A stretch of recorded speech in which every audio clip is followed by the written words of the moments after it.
Today, in Audiobooks for Me, we're going to listen to The Mystery of the Blue Train by Agatha Christie. This book is divided in 3 videos. This is Part 3. We hope you enjoy it. Chapter 23, A New Theory.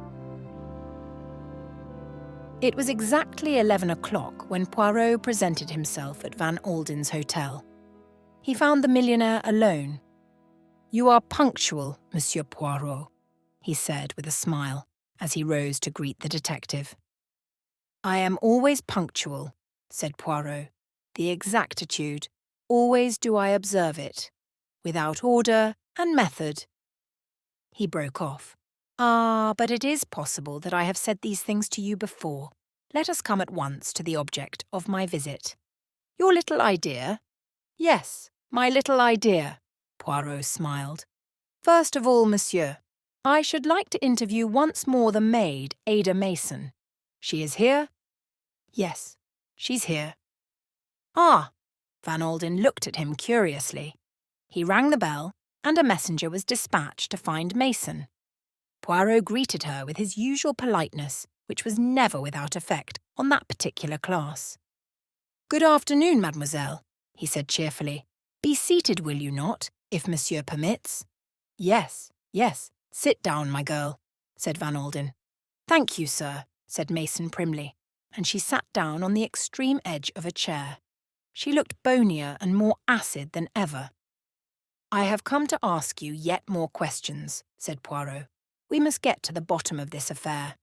Always I return to the question of the man in the train. You have been shown the Comte de la Roche. You say that it is possible he was the man, but you are not sure." "As I told you, sir, I never saw the gentleman's face. That is what makes it so difficult." Poirot beamed and nodded. "Precisely. Exactly. I comprehend well the difficulty. Now, mademoiselle, you have been in the service of Madame Kettering 2 months, you say. During that time, how often did you see your master?" Mason reflected a minute or two, and then said, "Only twice, sir." "And was that near to, or far away?" "Well, once, sir, he came to Curzon Street. I was upstairs and I looked over the banisters and saw him in the hall below. I was a bit curious, like, you understand, knowing the way things, were." Mason finished up with her discreet cough. "And the other time?" "I was in the park, sir, with Annie, one of the housemaids, sir, and she pointed out the master to me walking with a foreign lady." Again Poirot nodded. "Now listen, Mason. This man whom you saw in the carriage talking to your mistress at the Gare de Lyon, how do you know it was not your master?" "The master, sir? Oh, I don't think it could have been." "But you are not sure," Poirot persisted. "Well, I never thought of it, sir." Mason was clearly upset at the idea. "You have heard that your master was also on the train. What more natural than that it should be he who came along the corridor?" "But the gentleman who was talking to the mistress must have come from outside, sir. He was dressed for the street, in an overcoat and soft hat." "Just so, mademoiselle. But reflect a minute. The train has just arrived at the Gare de Lyon. Many of the passengers promenade themselves upon the quay. Your mistress was about to do so, and for that purpose had doubtless put on her fur coat, eh?" "Yes, sir," agreed Mason. "Your master, then, does the same." "The train is heated, but outside in the station it is cold. He puts on his overcoat and his hat, and he walks along beside the train, and looking up at the lighted windows, he suddenly sees Madame Kettering. Until then he has had no idea that she was on the train. Naturally, he mounts the carriage and goes to her compartment. She gives an exclamation of surprise at seeing him, and quickly shuts the door between the 2 compartments, since it is possible that their conversation may be of a private nature." He leaned back in his chair and watched the suggestion slowly take effect. No one knew better than Hercule Poirot that the class to which Mason belongs cannot be hurried. He must give her time to get rid of her own preconceived ideas. At the end of 3 minutes she spoke. "Well, of course, sir, it might be so. I never thought of it that way. The master is tall and dark, and just about that build. It was seeing the hat and coat that made me say it was a gentleman from outside. Yes, it might have been the master. I would not like to say either way, I am sure. Thank you very much, mademoiselle. I shall not require you any further. Ah, just one thing more. He took from his pocket the cigarette case he had already shown to Catherine. Is that your mistress's case? He said to Mason. No, sir, it is not the mistress's. At least. She looked suddenly startled.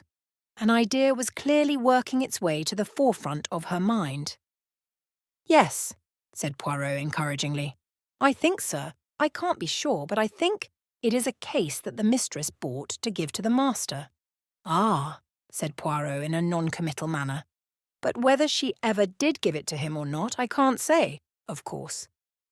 Precisely, said Poirot. Precisely. That is all, I think, mademoiselle. I wish you good afternoon. Ada Mason retired discreetly, closing the door noiselessly behind her. Poirot looked across at Van Alden, a faint smile upon his face. The millionaire looked thunderstruck. You think it was Derek, he queried. But everything points the other way. Why, the Count has actually been caught red-handed with the jewels on him. No. But you told me.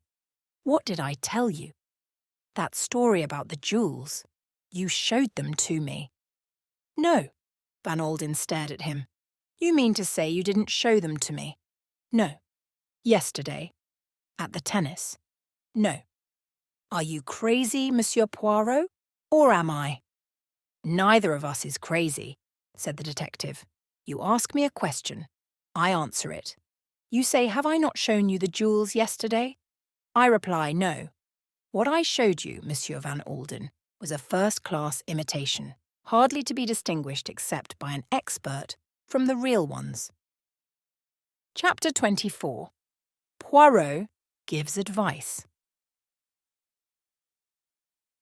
It took the millionaire some few minutes to take the thing in. He stared at Poirot as though dumbfounded. The little Belgian nodded at him gently. Yes, he said, it alters the position, does it not? Imitation. He leaned forward. All along, Monsieur Poirot, you have had this idea. All along this is what you have been driving at. You never believed that the Comte de la Roche was the murderer. I have had doubts, said Poirot quietly. I said as much to you. Robbery with violence and murder. He shook his head energetically. No, it is difficult to picture. It does not harmonize with the personality of the Comte de la Roche. But you believe that he meant to steal the rubies? Certainly. There is no doubt as to that. See, I will recount to you the affair as I see it. The Comte knew of the rubies and he laid his plans accordingly. He made up a romantic story of a book he was writing, so as to induce your daughter to bring them with her. He provided himself with an exact duplicate. It is clear, is it not, that substitution is what he was after. Madame, your daughter, was not an expert on jewels. It would probably be a long time before she discovered what had occurred. When she did so, well, I do not think she would prosecute the Comte. Too much would come out. He would have in his possession various letters of hers. Oh yes, a very safe scheme from the Comte's point of view, one that he has probably carried out before. It seems clear enough, yes, said Van Alden musingly. It accords with the personality of the Comte de la Roche, said Poirot. Yes, but now… Van Alden looked searchingly at the other. What actually happened? Tell me that, Monsieur Poirot. Poirot shrugged his shoulders. It is quite simple, he said. Someone stepped in ahead of the Comte. There was a long pause. Van Alden seemed to be turning things over in his mind. When he spoke, it was without beating about the bush. How long have you suspected my son-in-law, Monsieur Poirot? From the very first.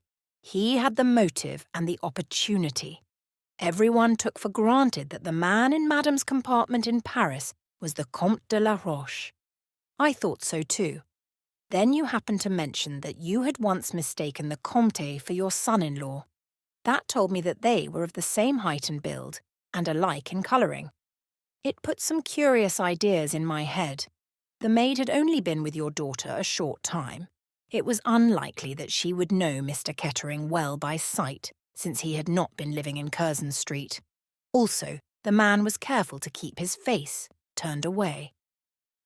"You believe he murdered her?" said Van Alden hoarsely. Poirot raised a hand quickly. No, I did not say that, but it is a possibility, a very strong possibility.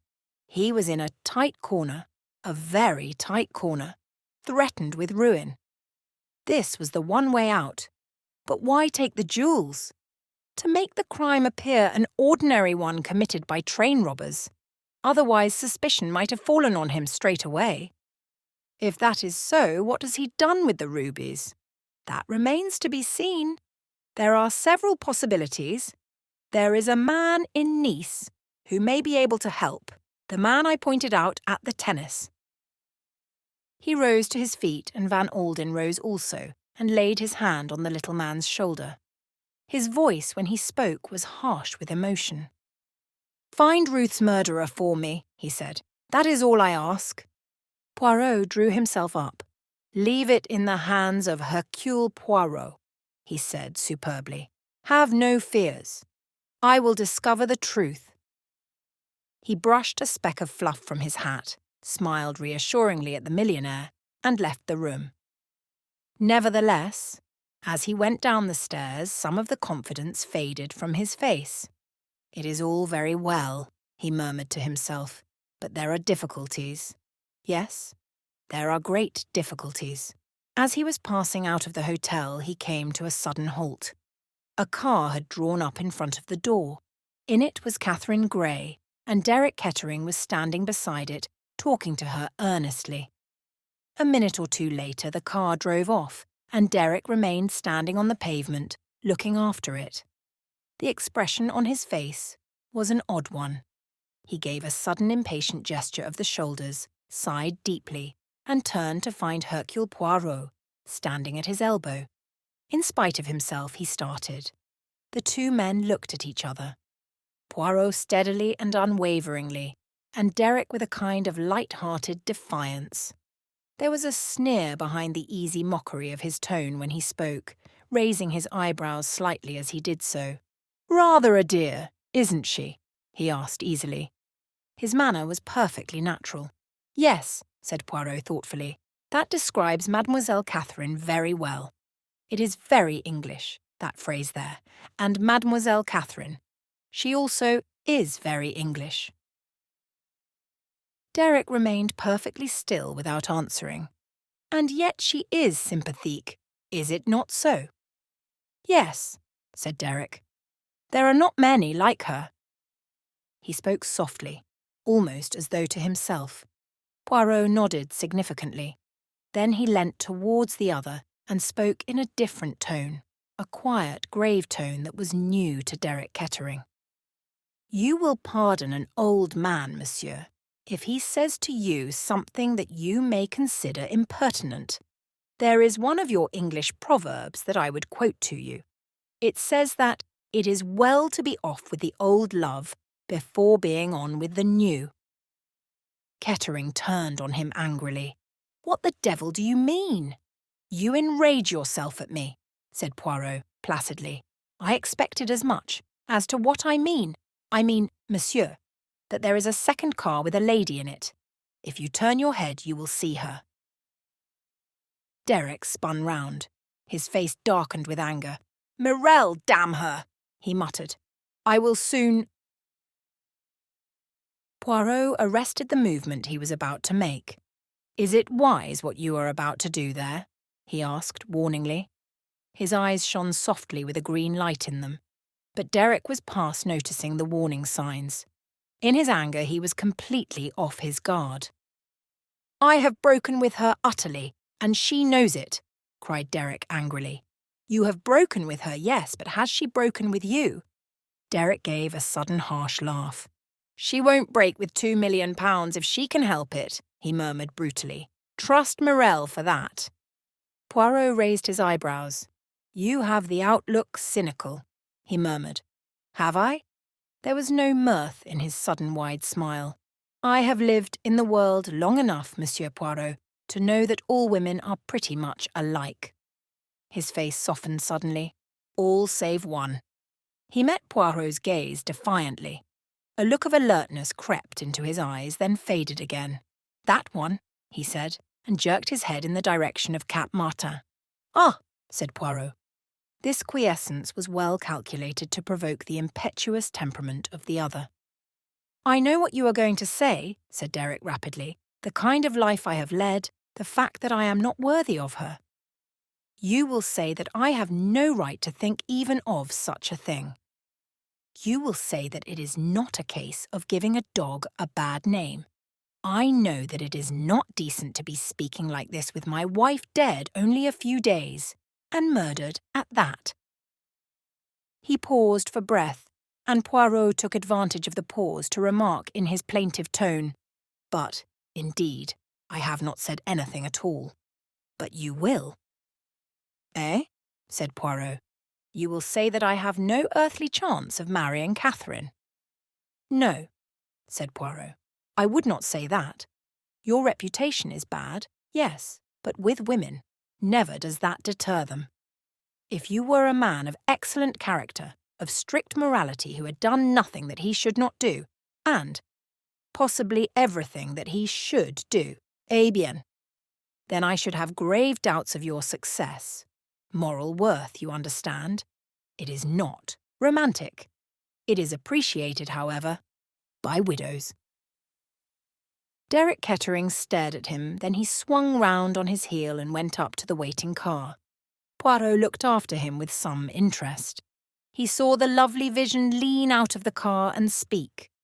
Derek Kettering did not stop. He lifted his hat and passed straight on. "Qu'y est," said Monsieur Hercule Poirot. "It is time, I think, that I return chez moi." He found the imperturbable George pressing trousers.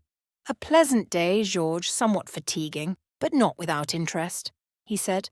George received these remarks in his usual wooden fashion. "Indeed, sir." The personality of a criminal, George, is an interesting matter. Many murderers are men of great personal charm. "I always heard, sir, that Dr. Crippen was a pleasant-spoken gentleman, and yet he cut up his wife like so much mincemeat. Your instances are always apt, George." The valet did not reply, and at that moment the telephone rang. Poirot took up the receiver. "Allô, allô. Yes, yes, it is Hercule Poirot who speaks." "This is Knighton. Will you hold the line a minute, Monsieur Poirot? Mr. Van Alden would like to speak to you." There was a moment's pause, then the millionaire's voice came through. "Is that you, Monsieur Poirot? I just wanted to tell you that Mason came to me now of her own accord. She has been thinking it over, and she says that she is almost certain that the man at Paris was Derek Kettering. There was something familiar about him at the time, she says, but at the minute she could not place it. She seems pretty certain now." "Ah," said Poirot. "Thank you, Monsieur Van Alden. That advances us." He replaced the receiver and stood for a minute or two with a very curious smile on his face. George had to speak to him twice before obtaining an answer. "Eh?" said Poirot. "What is that you say to me?" "Are you lunching here, sir, or are you going out?" "Neither," said Poirot. "I shall go to bed and take a tisane. The expected has happened, and when the expected happens, it always causes me emotion." Chapter 25. Defiance. As Derek Kettering passed the car, Morel leant out. "Derek, I must speak to you for a moment." But lifting his hat, Derek passed straight on without stopping. When he got back to his hotel, the concierge detached himself from his wooden pen and accosted him. "A gentleman is waiting to see you, monsieur." "Who is it?" asked Derek. "He did not give me his name, monsieur, but he said his business with you was important and that he would wait." "Where is he?" "In the little salon, monsieur. He preferred it to the lounge, he said, as being more private." Derek nodded and turned his steps in that direction. The small salon was empty except for the visitor, who rose and bowed with easy foreign grace as Derek entered. As it chanced, Derek had seen the Comte de la Roche only once, but found no difficulty in recognizing that aristocratic nobleman, and he frowned angrily. Of all the consummate impertinence! The Comte de la Roche, is it not? He said. I am afraid you have wasted your time in coming here. I hope not, said the Comte agreeably. His white teeth glittered. The Comte's charm of manner was usually wasted on his own sex. All men, without exception, disliked him heartily. Derek Kettering was already conscious of a distinct longing to kick the Count bodily out of the room. It was only the realization that scandal would be unfortunate just at present that restrained him. He marvelled anew that Ruth could have cared as she certainly had for this fellow. A bounder, and worse than a bounder. He looked with distaste at the Count's exquisitely manicured hands. I called, said the Comte, on a little matter of business. It would be advisable, I think, for you to listen to me. Again, Derek felt strongly tempted to kick him out, but again he refrained. The hint of a threat was not lost upon him, but he interpreted it in his own way. There were various reasons why it would be better to hear what the Comte had to say. He sat down and drummed impatiently with his fingers on the table. Well, he said sharply, what is it? It was not the Comte's way to come out into the open at once. Allow me, monsieur, to offer you my condolences on your recent bereavement. If I have any impertinence from you, said Derek quietly, you go out by that window. He nodded his head towards the window beside the Comte, and the latter moved uneasily. I will send my friends to you, monsieur, if that is what you desire, he said haughtily. Derek laughed. A duel, eh? My dear Count, I don't take you seriously enough for that. But I should take a good deal of pleasure in kicking you down the Promenade des Anglais. The Comte was not at all anxious to take offence. He merely raised his eyebrows and murmured, The English are barbarians. Well, said Derek, what is it you have to say to me? I will be frank, said the Comte. I will come immediately to the point. That will suit us both, will it not? Again he smiled in his agreeable fashion. Go on, said Derek curtly. The Comte looked at the ceiling, joined the tips of his fingers together and murmured softly, You have come into a lot of money, monsieur. What the devil has that got to do with you?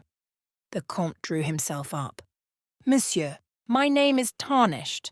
I am suspected, accused, of foul crime. The accusation does not come from me, said Derek coldly. As an interested party, I have not expressed any opinion. I am innocent, said the Comte. I swear before heaven, he raised his hand to heaven, that I am innocent. Monsieur Carrege is, I believe, the juge d'instruction in charge of the case, hinted Derek politely. The Comte took no notice.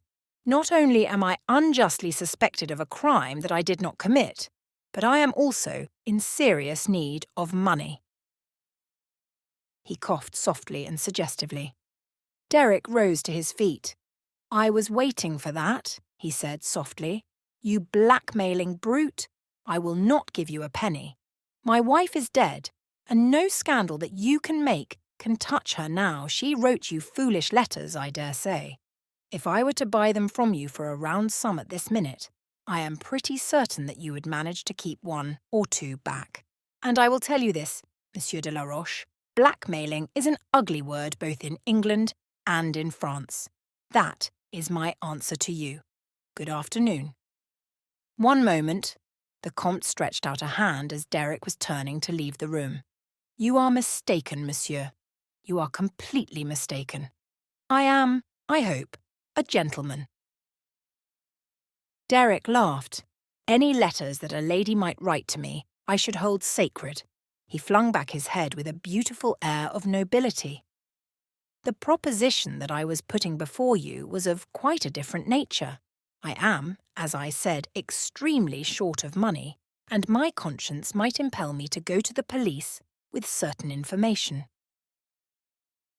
Derek came slowly back into the room. What do you mean? The Comte's agreeable smile flashed forth once more. Surely it is not necessary to go into details, he purred. Seek whom the crime benefits, they say, don't they? As I said just now, you have come into a lot of money lately. Derek laughed. If that is all, he said contemptuously, but the Comte was shaking his head. But it is not all, my dear sir. I should not come to you unless I had much more precise and detailed information than that. It is not agreeable, monsieur, to be arrested and tried for murder. Derek came close up to him. His face expressed such furious anger that involuntarily the Comte drew back a pace or two. Are you threatening me? The young man demanded angrily. You shall hear nothing more of the matter, the Comte assured him. Of all the colossal bluffs that I have ever struck. The Comte raised a white hand. You are wrong. It is not a bluff. To convince you, I will tell you this. My information was obtained from a certain lady. It is she who holds the irrefutable proof that you committed the murder. She? Who? Mademoiselle Mirelle. Derek drew back as though struck. Mirelle, he muttered. The Comte was quick to press what he took to be his advantage. A bagatelle of 100,000 francs, he said. I ask no more. Eh? Said Derek absently.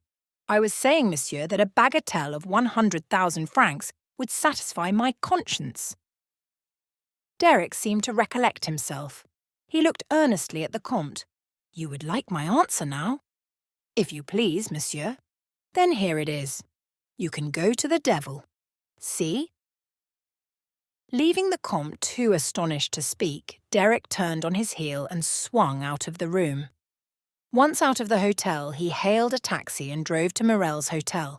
On inquiring, he learned that the dancer had just come in. Derek gave the concierge his card. Take this up to mademoiselle and ask if she will see me. A very brief interval elapsed, and then Derek was bidden to follow a chasseur.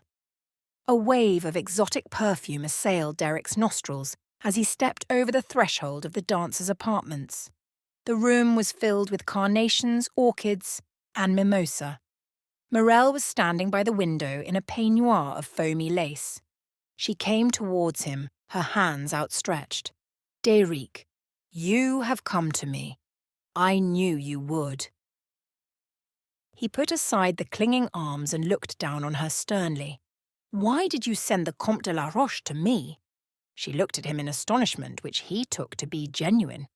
I send the Comte de la Roche to you? But for what?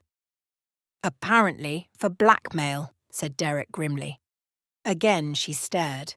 Then suddenly she smiled and nodded her head. Of course, it was to be expected. It is what he would do, CE-type la. I might have known it. No, indeed, Derek. I did not send him. He looked at her piercingly, as though seeking to read her mind.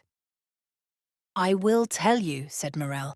I am ashamed, but I will tell you. The other day, you comprehend, I was mad with rage, quite mad. She made an eloquent gesture. My temperament, it is not a patient one. I want to be revenged on you. And so I go to the Comte de la Roche, and I tell him to go to the police and say so and so and so and so, but have no fear, Derek. Not completely did I lose my head. The proof rests with me alone.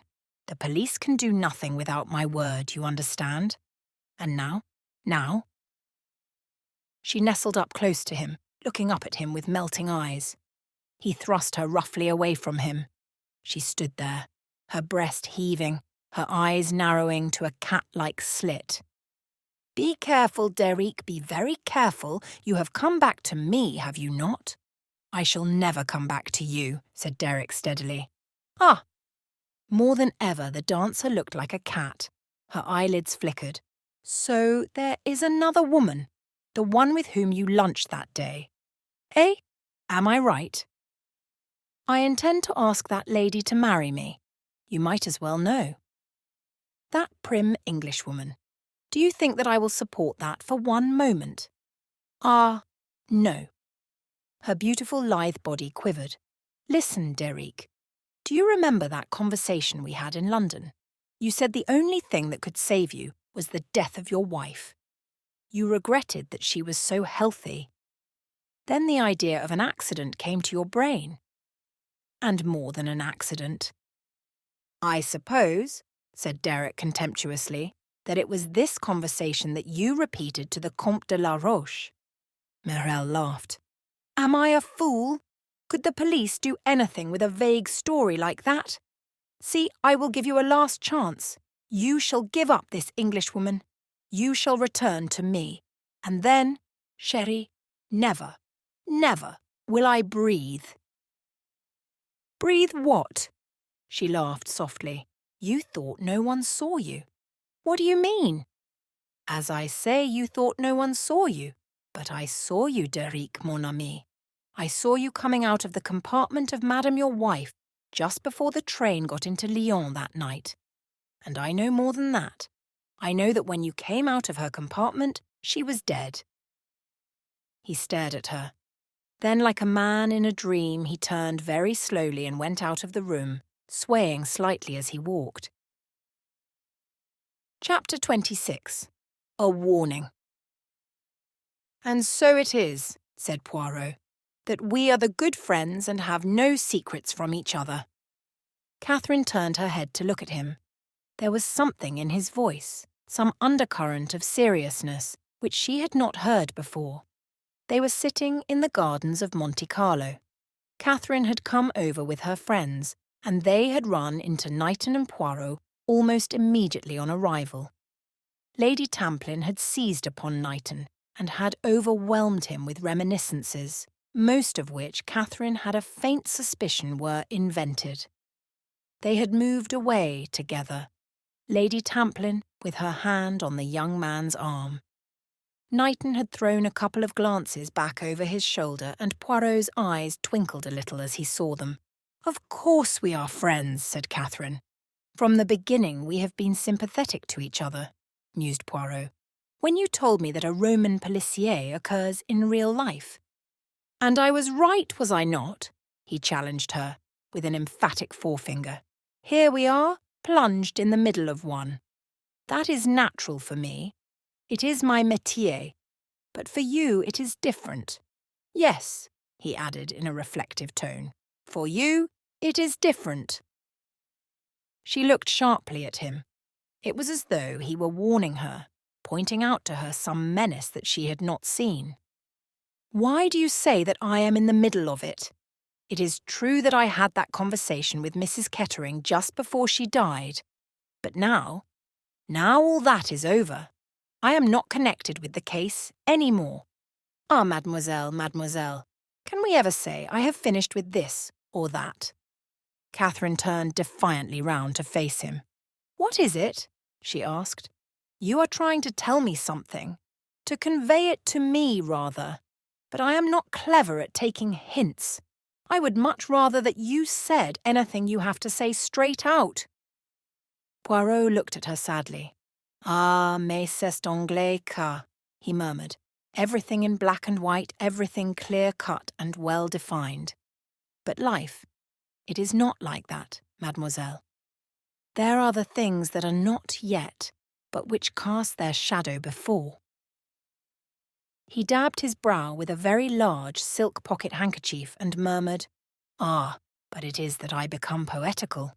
Let us, as you say, speak only of facts. And, speaking of facts, tell me what you think of Major Knighton. I like him very much indeed, said Catherine warmly. He is quite delightful. Poirot sighed. What is the matter? Asked Catherine. You reply so heartily, said Poirot. If you had said in an indifferent voice, Oh, quite nice, eh bien, do you know I should have been better pleased? Catherine did not answer. She felt slightly uncomfortable. Poirot went on dreamily. And yet who knows? With les femmes they have so many ways of concealing what they feel, and heartiness is perhaps as good a way as any other. He sighed. I don't see... began Catherine. He interrupted her. You do not see why I am being so impertinent, mademoiselle. I am an old man, and now and then, not very often, I come across someone whose welfare is dear to me. We are friends, mademoiselle. You have said so yourself. And it is just this. I should like to see you happy. Catherine stared very straight in front of her. She had a cretonne sunshade with her, and with its point she traced little designs in the gravel at her feet. I have asked you a question about Major Knighton. Now I will ask you another. Do you like Mr. Derek Kettering? I hardly know him, said Catherine. That is not an answer. That? I think it is. He looked at her, struck by something in her tone. Then he nodded his head gravely and slowly. Perhaps you are right, mademoiselle. See you. I who speak to you have seen much of the world, and I know that there are two things which are true. A good man may be ruined by his love for a bad woman, but the other way holds good also. A bad man may equally be ruined by his love for a good woman. Catherine looked up sharply. When you say ruined, I mean from his point of view. One must be wholehearted in crime as in everything else. You are trying to warn me, said Catherine in a low voice. Against whom?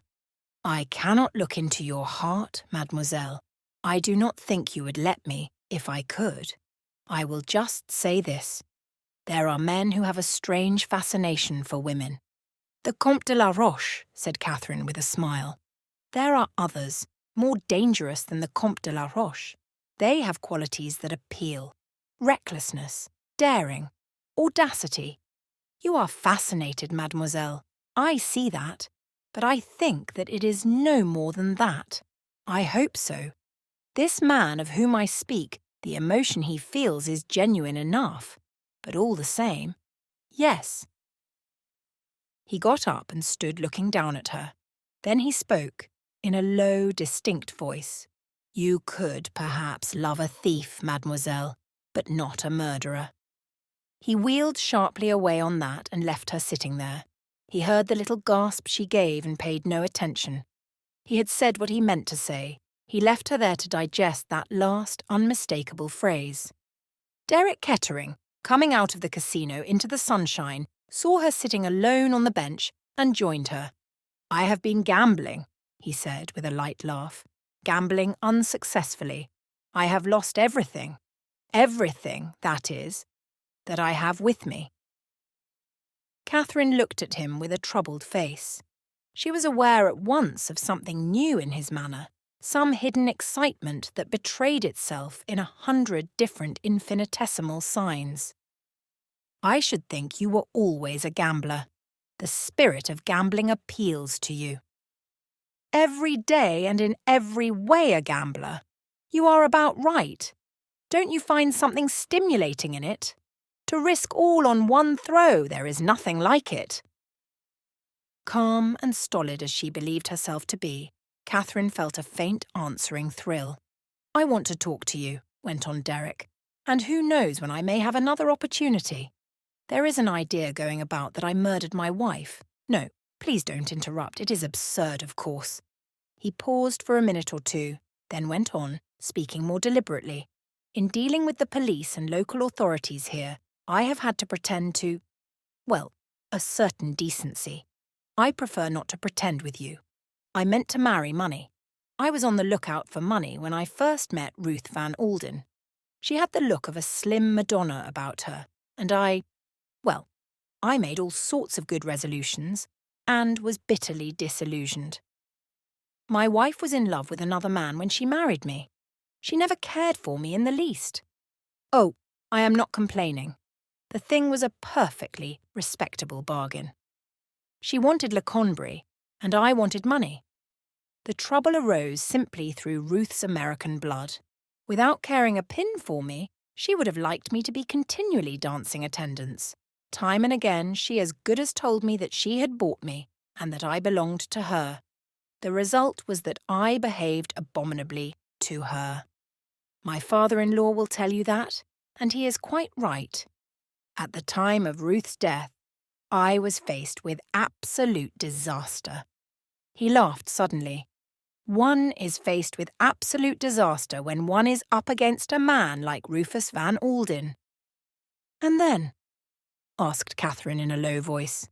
And then, Derek shrugged his shoulders, Ruth was murdered, very providentially. He laughed, and the sound of his laugh hurt Catherine. She winced. Yes, said Derek, that wasn't in very good taste, but it is quite true. Now I am going to tell you something more. From the very first moment I saw you, I knew you were the only woman in the world for me. I was afraid of you. I thought you might bring me bad luck. Bad luck? Said Catherine sharply. He stared at her. Why do you repeat it like that? What have you got in your mind? I was thinking of things that people have said to me.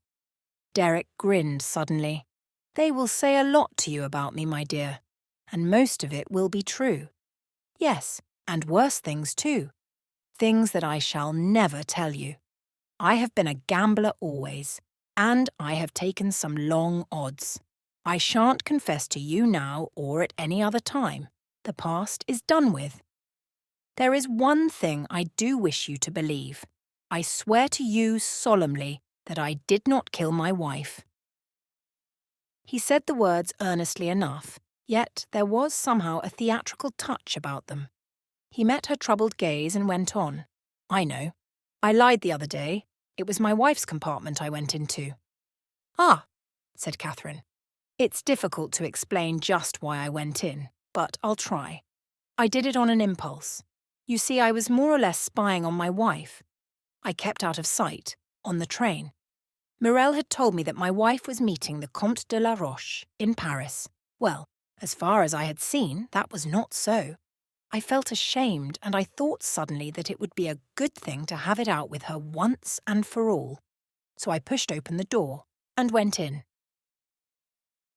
He paused. Yes, said Catherine gently. Ruth was lying on the bunk, asleep. Her face was turned away from me. I could see only the back of her head. I could have waked her up, of course. But suddenly I felt a reaction. What, after all, was there to say that we hadn't both of us said 100 times before? She looked so peaceful lying there. I left the compartment as quietly as I could. Why lie about it to the police? Asked Catherine. Because I'm not a complete fool. I've realised from the beginning that, from the point of view of motive, I'm the ideal murderer. If I once admitted that I had been in her compartment just before she was murdered, I'd do for myself once and for all. I see. Did she see? She could not have told herself. She was feeling the magnetic attraction of Derek's personality, but there was something in her that resisted, that held back. Catherine, You know that I care for you. Do you care for me? I don't know. Weakness there. Either she knew or she did not know. If only... She cast a look round desperately, as though seeking something that would help her. A soft colour rose in her cheeks as a tall, fair man with a limp came hurrying along the path towards them. Major Knighton. There was relief and an unexpected warmth in her voice as she greeted him. Derek stood up, scowling, his face black as a thundercloud. Lady Tamplin, having a flutter, he said easily. I must join her and give her the benefit of my system. He swung round on his heel and left them together. Catherine sat down again. Her heart was beating rapidly and unevenly, but as she sat there talking commonplaces to the quiet, rather shy man beside her, her self-command came back. Then she realised with a shock that Knighton also was laying bare his heart, much as Derek had done, but in a very different manner. He was shy and stammering. The words came haltingly with no eloquence to back them. From the first moment I saw you, I ought not to have spoken so soon, but Mr. Van Alden may leave here any day, and I might not have another chance. I know you can't care for me so soon. That is impossible. I dare say it is presumption anyway on my part. I have private means, but not very much. No, please don't answer now. I know what your answer would be, but in case I went away suddenly, I just wanted you to know that I care." She was shaken, touched. His manner was so gentle and appealing. "There's one thing more. I just wanted to say that if you are ever in trouble, anything that I can do." He took her hand in his, held it tightly for a minute, then dropped it and walked rapidly away towards the casino without looking back. Catherine sat perfectly still, looking after him. Derek Kettering, Richard Knighton. Two men so different, so very different. There was something kind about Knighton, kind and trustworthy, as to Derek. Then suddenly Catherine had a very curious sensation. She felt that she was no longer sitting alone on the seat in the casino gardens, but that someone was standing beside her, and that someone was the dead woman, Ruth Kettering. She had a further impression that Ruth wanted, badly, to tell her something. The impression was so curious, so vivid, that it could not be driven away. She felt absolutely certain that the spirit of Ruth Kettering was trying to convey something of vital importance to her. The impression faded. Catherine got up, trembling a little. What was it that Ruth Kettering had wanted so badly to say? Chapter 27. Interview with Morel. When Knighton left Catherine, he went in search of Hercule Poirot, whom he found in the rooms, jauntily placing the minimum stake on the even numbers. As Knighton joined him, the number 33 turned up, and Poirot's stake was swept away. "Bad luck," said Knighton. "Are you going to stake again?" Poirot shook his head. "Not at present." "Do you feel the fascination of gambling?" asked Knighton curiously. "Not at roulette." Knighton shot a swift glance at him. His own face became troubled. He spoke haltingly with a touch of deference. "I wonder. Are you busy, Monsieur Poirot? There is something I would like to ask you about." "I am at your disposal. Shall we go outside? It is pleasant in the sunshine." They strolled out together, and Knighton drew a deep breath. "I love the Riviera," he said. "I came here first 12 years ago during the war, when I was sent to Lady Tamplin's hospital. It was like paradise, coming from Flanders to this." "It must have been," said Poirot. "How long ago the war seems now," mused Knighton. They walked on in silence for some little way. "You have something on your mind?" said Poirot. Knighton looked at him in some surprise. "You are quite right," he confessed. "I don't know how you knew it, though." "It showed itself only too plainly," said Poirot dryly. "I did not know that I was so transparent." "It is my business to observe the physiognomy," the little man explained with dignity. "I will tell you, Monsieur Poirot, you have heard of this dancer-woman, Morel. She who is the chère amie of Monsieur Derek Kettering. Yes, that is the one. And knowing this, you will understand that Mr. Van Alden is naturally prejudiced against her. She wrote to him asking for an interview. He told me to dictate a curt refusal, which of course I did. This morning she came to the hotel and sent up her card, saying that it was urgent and vital that she should see Mr. Van Alden at once." "You interest me," said Poirot. "Mr. Van Alden was furious. He told me what message to send down to her. I ventured to disagree with him. It seemed to me both likely and probable that this woman, Morel, might give us valuable information. We know that she was on the blue train, and she may have seen or heard something that it might be vital for us to know. Don't you agree with me, Monsieur Poirot?" "I do," said Poirot dryly. "Monsieur Van Alden, if I may say so, behaved exceedingly foolishly." "I am glad you take that view of the matter," said the secretary. "Now I am going to tell you something, Monsieur Poirot. So strongly did I feel the unwisdom of Mr. Van Alden's attitude that I went down privately and had an interview with the lady." "Eh bien?" The difficulty was that she insisted on seeing Mr. Van Alden himself. I softened his message as much as I possibly could. In fact, to be candid, I gave it in a very different form. I said that Mr. Van Alden was too busy to see her at present, but that she might make any communication she wished to me. That, however, she could not bring herself to do, and she left without saying anything further. But I have a strong impression, Monsieur Poirot, that that woman knows something. This is serious, said Poirot quietly. You know where she is staying? Yes. Knighton mentioned the name of the hotel. Good, said Poirot. We will go there immediately. The secretary looked doubtful. And Mr. Van Alden? He queried doubtfully. Monsieur Van Alden is an obstinate man, said Poirot dryly. I do not argue with obstinate men. I act in spite of them. We will go and see the lady immediately. I will tell her that you are empowered by Monsieur Van Alden to act for him, and you will guard yourself well from contradicting me. Knighton still looked slightly doubtful, but Poirot took no notice of his hesitation.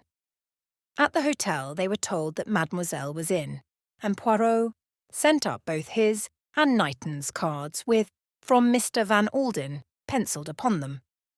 Word came down that Mademoiselle Mirel would receive them. When they were ushered into the dancers' apartments, Poirot immediately took the lead. Mademoiselle, he murmured, bowing very low, we are here on behalf of Monsieur Van Alden. Ah, and why did he not come himself? He is indisposed, said Poirot mendaciously. The Riviera throat, it has him in its grip. But me, I am empowered to act for him, as is Major Knighton, his secretary, unless, of course, Mademoiselle would prefer to wait a fortnight or so. If there was one thing of which Poirot was tolerably certain, it was that to a temperament such as Mirel's, the mere word wait was anathema. Eh bien, I will speak, monsieur, she cried. I have been patient. I have held my hand. And for what? That I should be insulted. Yes, insulted. Ah, does he think to treat Mirel like that? To throw her off like an old glove? I tell you, never has a man tired of me. Always it is I who tire of them. She paced up and down the room, her slender body trembling with rage. A small table impeded her free passage, and she flung it from her into a corner where it splintered against the wall. That is what I will do to him, she cried. And that... Picking up a glass bowl filled with lilies, she flung it into the grate, where it smashed into 100 pieces. Knighton was looking at her with cold British disapproval. He felt embarrassed and ill at ease. Poirot, on the other hand, with twinkling eyes, was thoroughly enjoying the scene. "Oh, it is magnificent!" he cried. "It can be seen. Madame has a temperament." "I am an artist," said Mirel. "Every artist has a temperament. I told Deric to beware, and he would not listen." She whirled round on Poirot suddenly. "It is true, is it not, that he wants to marry that English miss?"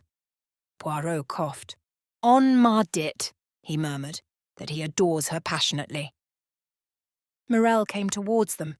"He murdered his wife," she screamed. "There, now you have it. He told me beforehand that he meant to do it. He had got to an impasse. Zut! He took the easiest way out." "You say that Monsieur Kettering murdered his wife?" "Yes, yes, yes. Have I not told you so?" "The police," murmured Poirot, "will need proof of that. Statement." "I tell you, I saw him come out of her compartment that night on the train." "When?" asked Poirot sharply. "Just before the train reached Lyons." "You will swear to that, mademoiselle?" It was a different Poirot who spoke now, sharp and decisive. "Yes." There was a moment's silence. Mirel was panting, and her eyes, half defiant, half frightened, went from the face of one man to the other. "This is a serious matter, mademoiselle," said the detective. "You realize how serious?" "Certainly I do." "That is well," said Poirot. "Then you understand, mademoiselle, that no time must be lost. You will, perhaps, accompany us immediately to the office of the examining magistrate. Morel was taken aback. She hesitated, but, as Poirot had foreseen, she had no loophole for escape. "Very well," she muttered. "I will fetch a coat." Left alone together, Poirot and Knighton exchanged glances. "It is necessary to act while, how do you say it? The iron is hot," murmured Poirot. "She is temperamental. In an hour's time, maybe, she will repent, and she will wish to draw back. We must prevent that at all costs." Morel reappeared, wrapped in a sand-coloured velvet wrap trimmed with leopard skin. She looked not altogether unlike a leopardess, tawny and dangerous. Her eyes still flashed with anger and determination. They found Monsieur Coe and the examining magistrate together. A few brief introductory words from Poirot, and Mademoiselle Mirelle was courteously entreated to tell her tale. This she did in much the same words as she had done to Knighton and Poirot, though with far more soberness of manner. "This is an extraordinary story, mademoiselle," said Monsieur Carrege slowly. He leant back in his chair, adjusted his pince-nez, and looked keenly and searchingly at the dancer through them. "You wish us to believe Monsieur Kettering actually boasted of the crime to you beforehand?" "Yes, yes. She was too healthy," he said. "If she were to die, it must be an accident. He would arrange it all." "You are aware, mademoiselle," said Monsieur Carrege sternly, "that you are making yourself out to be an accessory before the fact?" "Me? But not the least in the world, monsieur. Not for a moment did I take that statement seriously. Ah, no, indeed, I know men, monsieur. They say many wild things. It would be an odd state of affairs if one were to take all they said au pied de la lettre." The examining magistrate raised his eyebrows. "We are to take it, then, that you regarded Monsieur Kettering's threats as mere idle words. May I ask, mademoiselle, what made you throw up your engagements in London and come out to the Riviera?" Morel looked at him with melting black eyes. "I wished to be with the man I loved," she said simply. "Was it so unnatural?" Poirot interpolated a question gently. "Was it, then, at Monsieur Kettering's wish that you accompanied him to Nice?" Morel seemed to find a little difficulty in answering this. She hesitated perceptibly before she spoke. When she did, it was with a haughty indifference of manner. "In such matters I please myself, monsieur," she said. That the answer was not an answer at all was noted by all three men. They said nothing. "When were you first convinced that Monsieur Kettering had murdered his wife?" "As I tell you, monsieur, I saw Monsieur Kettering come out of his wife's compartment just before the train drew into Lyons.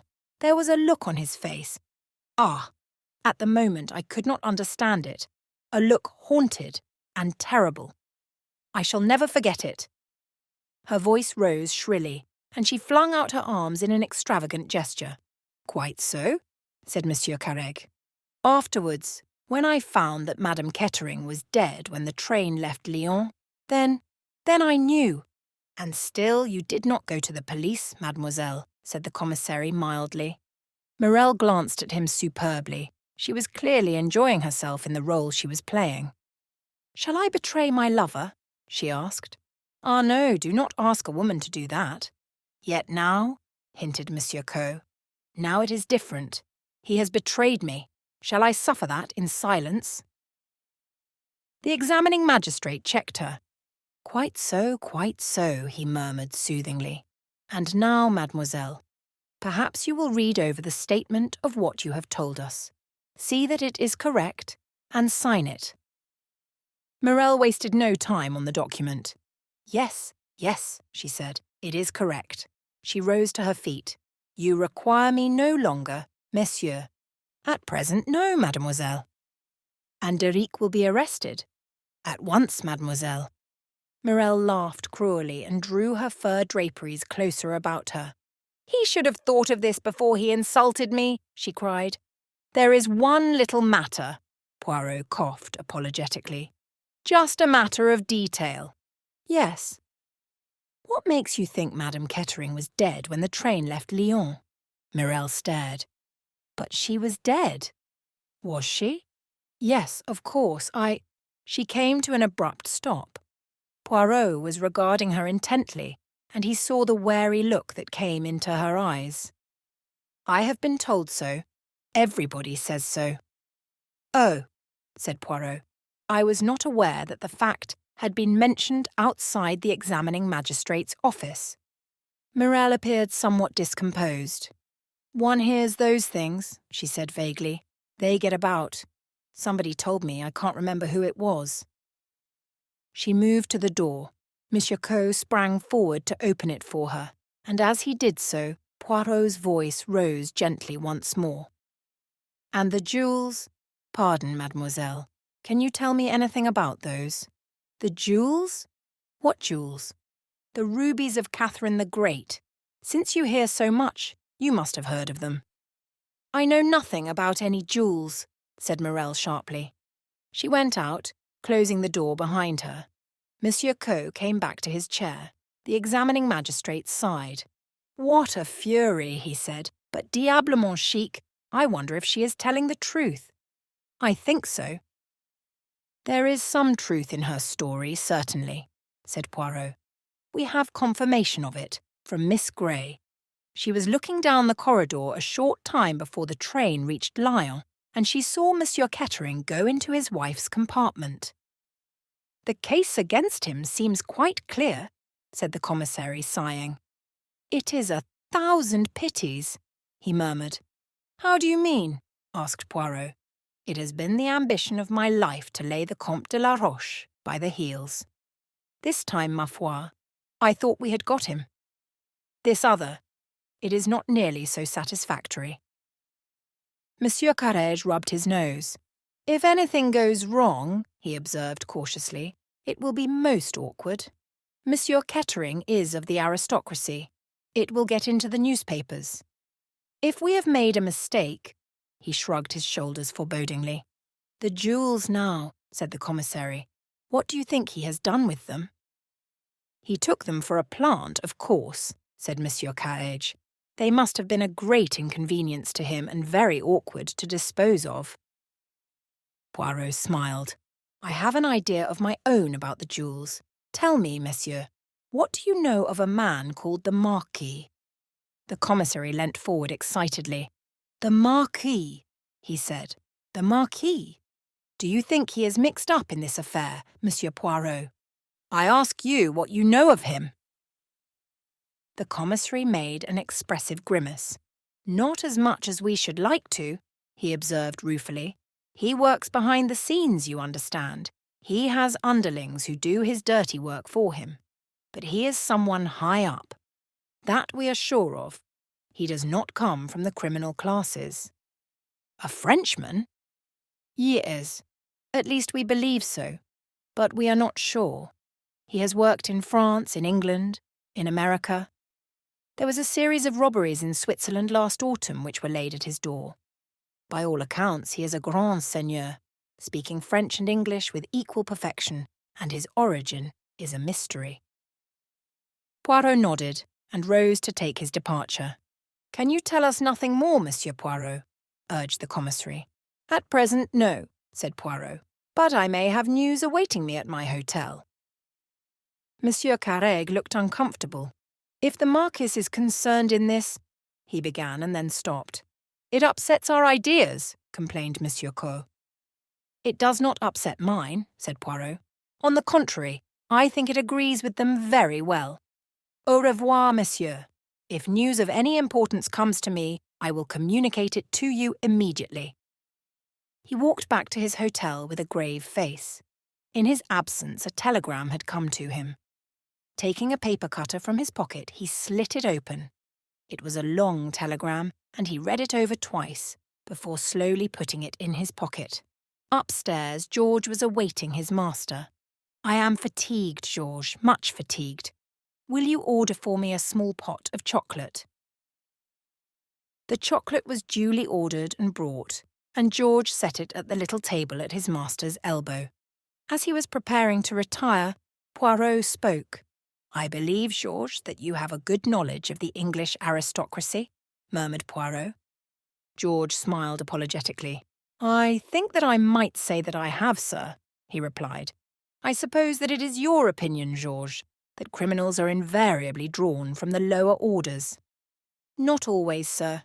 There was great trouble with one of the Duke of Devise's younger sons. He left Eton under a cloud, and after that he caused great anxiety on several occasions. The police would not accept the view that it was kleptomania.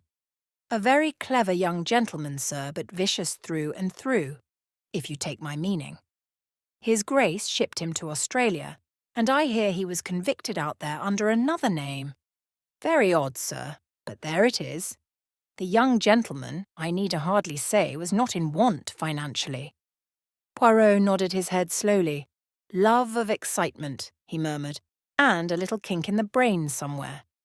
I wonder now—" He drew out the telegram from his pocket and read it again. "Then there was Lady Mary Fox's daughter," continued the valet in a mood of reminiscence. "Swindled tradespeople something shocking, she did. Very worrying to the best families, if I may say so, and there are many other queer cases I could mention." "You have a wide experience, George," murmured Poirot. "I often wonder, having lived so exclusively with titled families, that you demean yourself by coming as a valet to me. I put it down to love of excitement on your part." "Not exactly, sir," said George. "I happened to see in society snippets that you had been received at Buckingham Palace. That was just when I was looking for a new situation.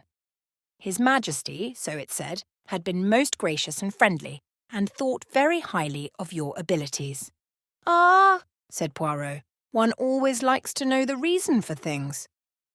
He remained in thought for a few moments and then said, "You rang up Mademoiselle Papopoulos?" "Yes, sir. She and her father will be pleased to dine with you tonight." "Ah," said Poirot thoughtfully. He drank off his chocolate, set the cup and saucer neatly in the middle of the tray, and spoke gently, more to himself than to the valet. "The squirrel, my good Georges, collects nuts. He stores them up in the autumn so that they may be of advantage to him later. To make a success of humanity, George, we must profit by the lessons of those below us in the animal kingdom. I have always done so. I have been the cat, watching at the mouse-hole. I have been the good dog following up the scent and not taking my nose from the trail. And also, my good Georges, I have been the squirrel. I have stored away the little fact here, the little fact there. I go now to my store and I take out one particular nut, a nut that I stored away. Let me see, 17 years ago. You follow me, George?" "I should hardly have thought, sir," said George, "that nuts would have kept so long as that, though I know one can do wonders with preserving bottles." Poirot looked at him and smiled. Chapter 28. Poirot plays the squirrel. Poirot started to keep his dinner appointment with a margin of 3/4 of an hour to spare. He had an object in this. The car took him, not straight to Monte Carlo, but to Lady Tamplin's house at Cap Martin, where he asked for Miss Grey. The ladies were dressing and Poirot was shown into a small salon to wait, and here, after a lapse of 3 or 4 minutes, Lennox Tamplin came to him. "Catherine is not quite ready yet," she said. "Can I give her a message, or would you rather wait until she comes down?" Poirot looked at her thoughtfully. He was a minute or two in replying, as though something of great weight hung upon his decision. Apparently the answer to such a simple question mattered. "No," he said at last. "No, I do not think it is necessary that I should wait to see Mademoiselle Catherine. I think, perhaps, that it is better that I should not. These things are sometimes difficult." Lennox waited politely, her eyebrows slightly raised. "I have a piece of news," continued Poirot. "You will, perhaps, tell your friend. Monsieur Kettering was arrested tonight for the murder of his wife." "You want me to tell Catherine that?" asked Lennox. She breathed rather hard, as though she had been running. Her face, Poirot thought, looked white and strained, rather noticeably so. "If you please, mademoiselle." "Why?" said Lennox. "Do you think Catherine will be upset?" Do you think she cares? I don't know, mademoiselle, said Poirot. See, I admit it frankly. As a rule, I know everything, but in this case, I do not. You, perhaps, know better than I do. Yes, said Lennox, I know, but I am not going to tell you all the same. She paused for a minute or two, her dark brows drawn together in a frown. You believe he did it, she said abruptly. Poirot shrugged his shoulders. The police say so. Ah, said Lennox. Hedging, are you? So there is something to hedge about. Again she was silent, frowning.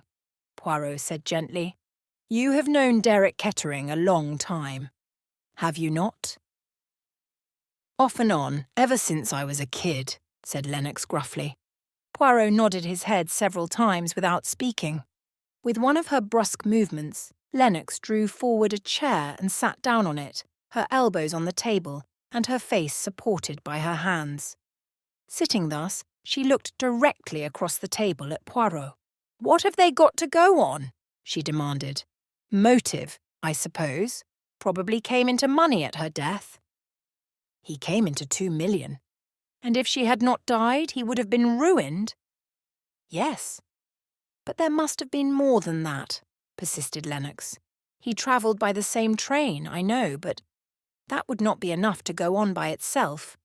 A cigarette case with the letter K on it, which did not belong to Mrs. Kettering, was found in her carriage, and he was seen by 2 people entering and leaving the compartment just before the train got into Lyons.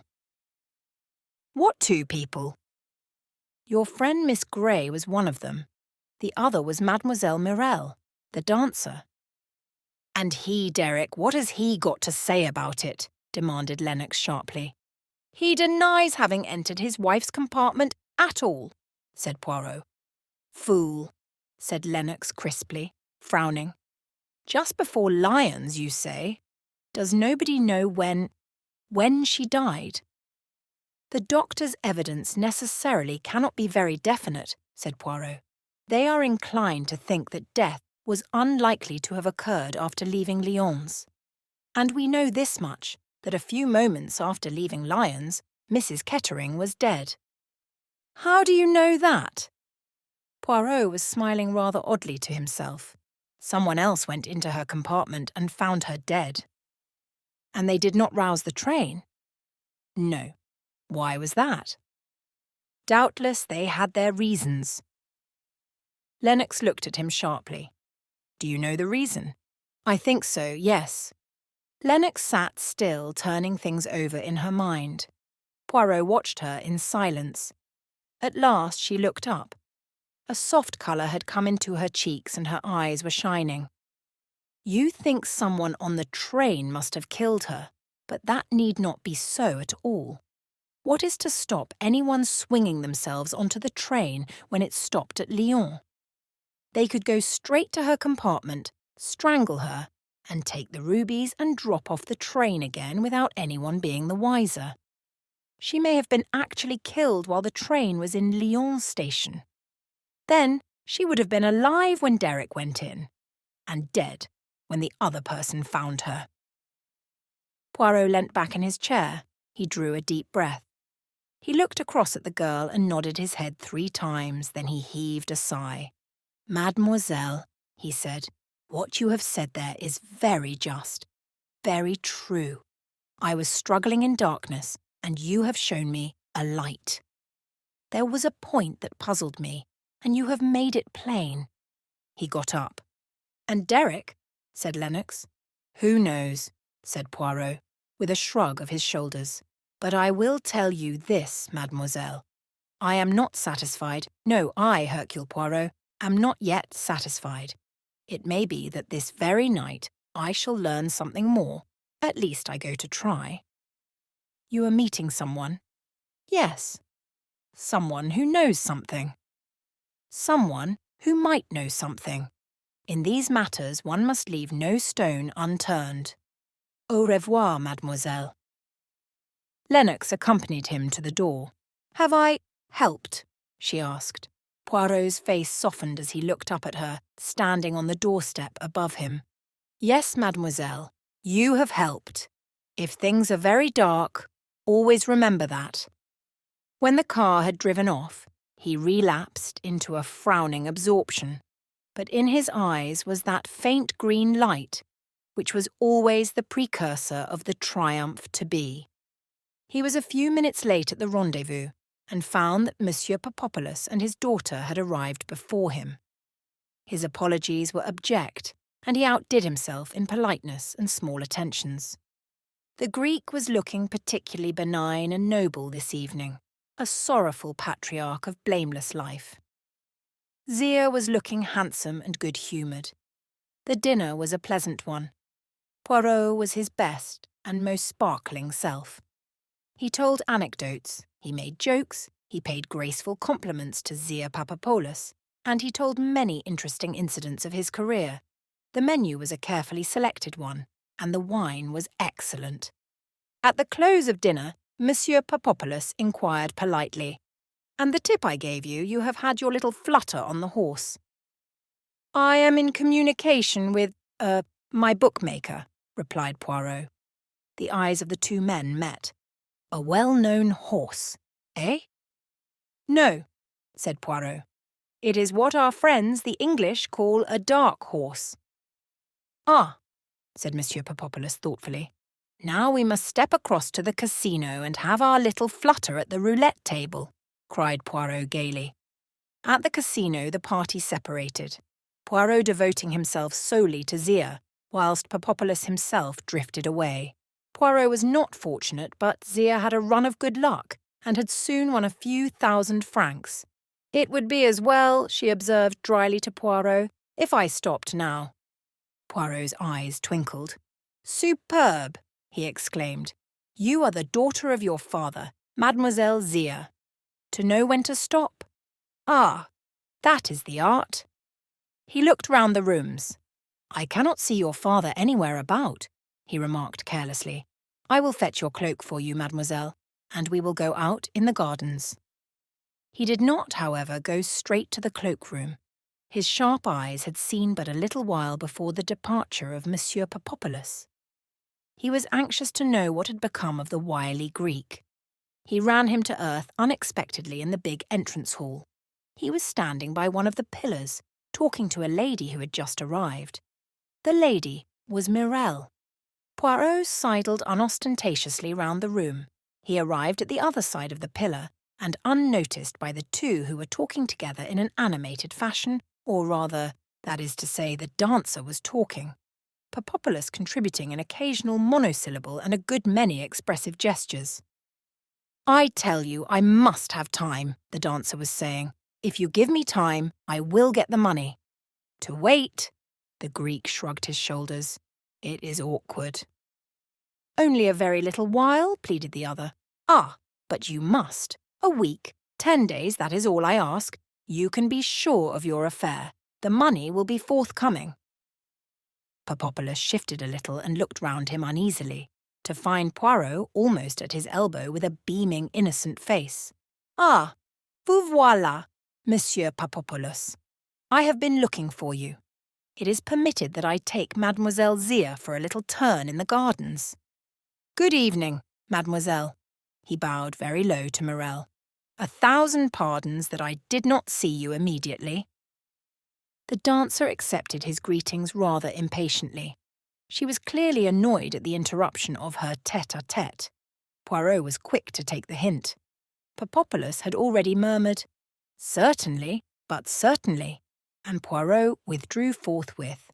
He fetched Zia's cloak, and together they strolled out into the gardens. "This is where the suicides take place," said Zia. Poirot shrugged his shoulders.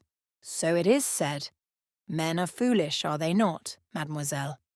To eat, to drink, to breathe the good air, it is a very pleasant thing, mademoiselle. One is foolish to leave all that simply because one has no money, or because the heart aches. L'amour. It causes many fatalities, does it not?" Zia laughed. "You should not laugh at love, mademoiselle," said Poirot, shaking an energetic forefinger at her. "You who are young and beautiful." "Hardly that," said Zia. You forget that I am 33, Monsieur Poirot.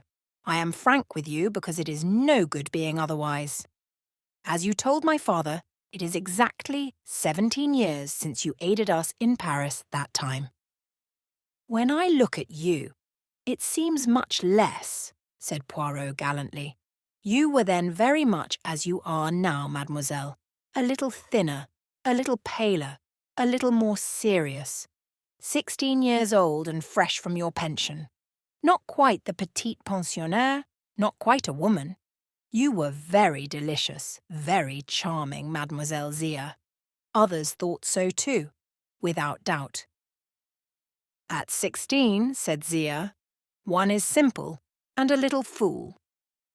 That may be, said Poirot. Yes, that well may be. At 16 one is credulous, is one not? One believes what one is told.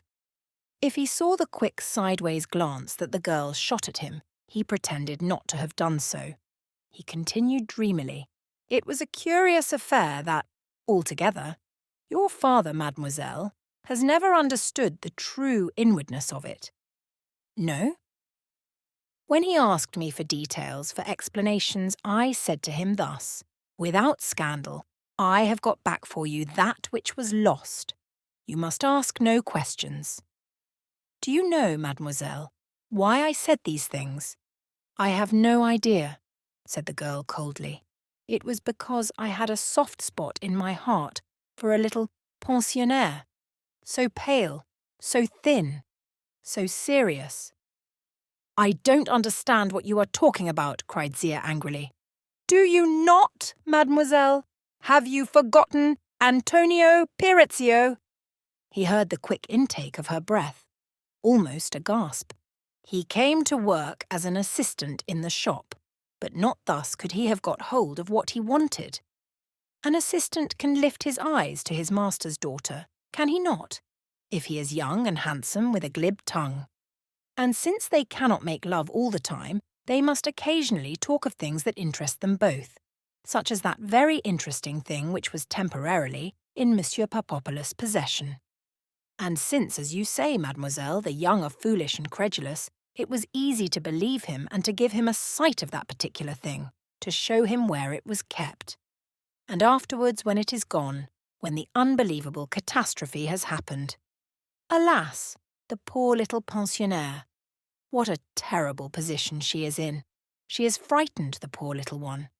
To speak or not to speak, and then there comes along that excellent fellow, Hercule Poirot. Almost a miracle it must have been, the way things arranged themselves. The priceless heirlooms are restored and there are no awkward questions. Zia turned on him fiercely. You have known all the time? Who told you? Was it Antonio? Poirot shook his head. No one told me, he said quietly. I guessed. It was a good guess, was it not, mademoiselle? You see, unless you are good at guessing, it is not much use being a detective. The girl walked along beside him for some minutes in silence. Then she said in a hard voice, Well, what are you going to do about it? Are you going to tell my father? No, said Poirot sharply. Certainly not. She looked at him curiously. You want something from me? I want your help, mademoiselle. What makes you think that I can help you? I do not think so. I only hope so. And if I do not help you, then you will tell my father. But no, debarrass yourself of that idea, mademoiselle. I am not a blackmailer. I do not hold your secret over your head and threaten you with it. If I refuse to help you, began the girl slowly, then you refuse, and that is that. Then why? She stopped. Listen, and I will tell you why. Women, mademoiselle, are generous. If they can render a service to one who has rendered a service to them, they will do it. I was generous once to you, mademoiselle. When I might have spoken, I held my tongue. There was another silence. Then the girl said, My father gave you a hint the other day. It was very kind of him. I do not think, said Zia slowly, that there is anything that I can add to that. If Poirot was disappointed, he did not show it. Not a muscle of his face changed. "Eh bien," he said cheerfully. "Then we must talk of other things." And he proceeded to chat gaily. The girl was distrait, however, and her answers were mechanical and not always to the point. It was when they were approaching the casino once more that she seemed to come to a decision. "Monsieur Poirot?" "Yes, mademoiselle." I should like to help you if I could." "You are very amiable, mademoiselle. Very amiable." Again there was a pause. Poirot did not press her. He was quite content to wait and let her take her own time. "Ah, bah," said Zia. "After all, why should I not tell you? My father is cautious, always cautious in everything he says, but I know that with you it is not necessary. You have told us it is only the murderer you seek, and that you are not concerned over the jewels. I believe you. You were quite right when you guessed that we were in Nice because of the rubies. They have been handed over here according to plan. My father has them now. He gave you a hint the other day as to who our mysterious client was." "The Marquis," murmured Poirot softly. "Yes, the Marquis. Have you ever seen the Marquis, Mademoiselle Zia?" "Once," said the girl. "But not very well," she added. "It was through a keyhole." "That always presents difficulties," said Poirot sympathetically. "But all the same you saw him. You would know him again?" Zia shook her head. "He wore a mask," she explained. "Young or old?" "He had white hair. It may have been a wig, it may not. It fitted very well. But I do not think he was old. His walk was young, and so was his voice." "His voice," said Poirot thoughtfully. "Ah, his voice? Would you know it again, Mademoiselle Zia?" "I might," said the girl. "You were interested in him, eh? It was that took you to the keyhole." Zia nodded. Yes, I was curious. One had heard so much. He is not the ordinary thief. He is more like a figure of history or romance." "Yes," said Poirot thoughtfully. "Yes, perhaps so." "But it is not this that I meant to tell you," said Zia. "It was just one other little fact that I thought might be, well, useful to you." "Yes?" said Poirot encouragingly. "The rubies, as I say, were handed over to my father here at Nice. I did not see the person who handed them over, but yes, I know one thing. It was a woman." Chapter 29.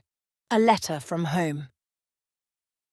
Dear Catherine, living among grand friends as you are doing now, I don't suppose you will care to hear any of our news. But as I always thought you were a sensible girl, perhaps you are a trifle less swollen-headed than I suppose. Everything goes on much the same here. There was great trouble about the new curate, who is scandalously high. In my view, he is neither more nor less than a Roman. Everybody has spoken to the vicar about it, but you know what the vicar is. All Christian charity and no proper spirit. I have had a lot of trouble with maids lately. That girl Annie was no good, skirts up to her knees and wouldn't wear sensible woolen stockings. Not one of them can bear being spoken to. I have had a lot of pain with my rheumatism one way and another, and Dr. Harris persuaded me to go and see a London specialist. A waste of 3 guineas and a railway fare, as I told him. But by waiting until Wednesday, I managed to get a cheap return. The London doctor pulled a long face and talked all roundabout and never straight out, until I said to him, "I'm a plain woman, doctor, and I like things to be plainly stated. Is it cancer, or is it not?" And then, of course, he had to say it was. They say a year with care, and not too much pain, though I am sure I can bear pain as well as any other Christian woman. Life seems rather lonely at times, with most of my friends dead or gone before. I wish you were in St. Mary Mead, my dear, and that is a fact. If you hadn't come into this money and gone off into grand society, I would have offered you double the salary poor Jane gave you to come and look after me. But there's no good wanting what we can't get. However, if things should go ill with you, and that is always possible, I have heard no end of tales of bogus noblemen marrying girls and getting hold of their money and then leaving them at the church door. I dare say you are too sensible for anything of the kind to happen to you, but one never knows. And never having had much attention of any kind, it might easily go to your head now. So just in case, my dear, remember there is always a home for you here, and though a plain-spoken woman, I am a warm-hearted one too. Your affectionate old friend, Amelia Viner. P.S. I saw a mention of you in the paper with your cousin Viscountess Tamplin, and I cut it out and put it with my cuttings. I prayed for you on Sunday that you might be kept from pride and vainglory. Catherine read this characteristic epistle through twice. Then she laid it down and stared out of her bedroom window across the blue waters of the Mediterranean. She felt a curious lump in her throat. A sudden wave of longing for St. Mary Mead swept over her, so full of familiar, everyday, stupid little things, and yet home. She felt very inclined to lay her head down on her arms and indulge in a real good cry. Lennox, coming in at the moment, saved her. "Hello, Catherine," said Lennox. "I say, what is the matter?" "Nothing," said Catherine, grabbing up Miss Viner's letter and thrusting it into her handbag. "You looked rather queer," said Lennox. "I say, I hope you don't mind. I rang up your detective friend, Monsieur Poirot, and asked him to lunch with us in Nice. I said you wanted to see him, as I thought he might not come for me." "Did you want to see him then?" asked Catherine. "Yes," said Lennox. "I have rather lost my heart to him. I never met a man before whose eyes were really green like a cat's." "All right," said Catherine. She spoke listlessly. The last few days had been trying. Derek Kettering's arrest had been the topic of the hour, and the blue train mystery had been thrashed out from every conceivable standpoint. "I have ordered the car," said Lennox, "and I have told Mother some lie or other. Unfortunately, I can't remember exactly what, but it won't matter, as she never remembers. If she knew where we were going, she would want to come too, to pump Monsieur Poirot." The two girls arrived at the Negresco to find Poirot waiting. He was full of Gallic politeness and showered so many compliments upon the two girls that they were soon helpless with laughter. Yet, for all that, the meal was not a gay one. Catherine was dreamy and distracted, and Lennox made bursts of conversation, interspersed by silences. As they were sitting on the terrace sipping their coffee, she suddenly attacked Poirot bluntly. "How are things going? You know what I mean?" Poirot shrugged his shoulders. "They take their course," he said. "And you are just letting them take their course?" He looked at Lennox a little sadly. "You are young, mademoiselle, but there are three things that cannot be hurried: le bon Dieu, nature, and old people." "Nonsense," said Lennox. "You are not old." "Ah, it is pretty what you say there." "Here is Major Knighton," said Lennox. Catherine looked round quickly and then turned back again. "He is with Mr. Van Alden," continued Lennox. "There is something I want to ask Major Knighton about. I won't be a minute." Left alone together, Poirot bent forward and murmured to Catherine, "You are distraite, mademoiselle. Your thoughts, they are far away, are they not?" "Just as far as England. No farther." Guided by a sudden impulse, she took the letter she had received that morning and handed it across to him to read. "That is the first word that has come to me from my old life. Somehow or other, it hurts." He read it through and then handed it back to her. "So you are going back to St. Mary Mead," he said slowly. "No, I am not," said Catherine. "Why should I?" "Ah," said Poirot. "It is my mistake. You will excuse me one little minute." He strolled across to where Lennox Tamplin was talking to Van Alden and Knighton. The American looked old and haggard. He greeted Poirot with a curt nod, but without any other sign of animation. As he turned to reply to some observation made by Lennox, Poirot drew Knighton aside. "Monsieur Van Alden looks ill," he said. "Do you wonder?" asked Knighton. "The scandal of Derek Kettering's arrest has about put the lid on things, as far as he is concerned. He is even regretting that he asked you to find out the truth." "He should go back to England," said Poirot. "We are going the day after tomorrow." "That is good news," said Poirot. He hesitated and looked across the terrace to where Catherine was sitting. "I wish," he murmured, "that you could tell Miss Grey that." "Tell her what?" I mean that Monsieur Van Alden is returning to England." Knighton looked a little puzzled, but he readily crossed the terrace and joined Catherine. Poirot saw him go with a satisfied nod of the head, and then he joined Lennox and the American. After a minute or two they joined the others. Conversation was general for a few minutes, then the millionaire and his secretary departed. Poirot also prepared to take his departure. "1,000 thanks for your hospitality, mesdemoiselles," he cried. "It has been a most charming luncheon. Ma foi, I needed it." He swelled out his chest and thumped it. "I am now a lion, a giant. Ah, Mademoiselle Catherine, you have not seen me as I can be. You have seen the gentle, the calm Hercule Poirot. But there is another Hercule Poirot. I go now to bully, to threaten, to strike terror into the hearts of those who listen to me." He looked at them in a self-satisfied way, and they both appeared to be duly impressed, though Lennox was biting her under lip, and the corners of Catherine's mouth had a suspicious twitch.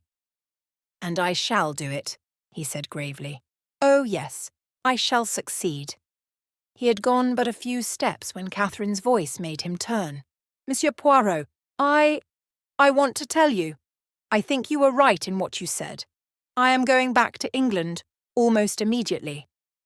Poirot stared at her very hard, and under the directness of his scrutiny she blushed. "I see," he said gravely. "I don't believe you do," said Catherine. "I know more than you think, mademoiselle," he said quietly. He left her, with an odd little smile upon his lips. Entering a waiting car, he drove to Antibes. Hippolyte, the Comte de la Roche's wooden-faced manservant, was busy at the Villa Marina, polishing his master's beautiful cut table glass. The Comte de la Roche himself had gone to Monte Carlo for the day. Chancing to look out of the window, Hippolyte espied a visitor walking briskly up to the hall door, a visitor of so uncommon a type that Hippolyte, experienced as he was, had some difficulty in placing him. Calling to his wife, Marie, who was busy in the kitchen, he drew her attention to what he called C-type La. "It is not the police again," said Marie anxiously. "Look for yourself," said Hippolyte. Marie looked. "Certainly not the police," she declared. "I am glad." "They have not really worried us much," said Hippolyte. "In fact, but for Monsieur le Comte's warning, I should never have guessed that stranger at the wine shop to be what he was." The hall bell pealed, and Hippolyte, in a grave and decorous manner, went to open the door. "Monsieur le Comte, I regret to say, is not at home." The little man with the large moustaches beamed placidly. "I know that," he replied. "You are Hippolyte Flavel, are you not?" "Yes, monsieur, that is my name."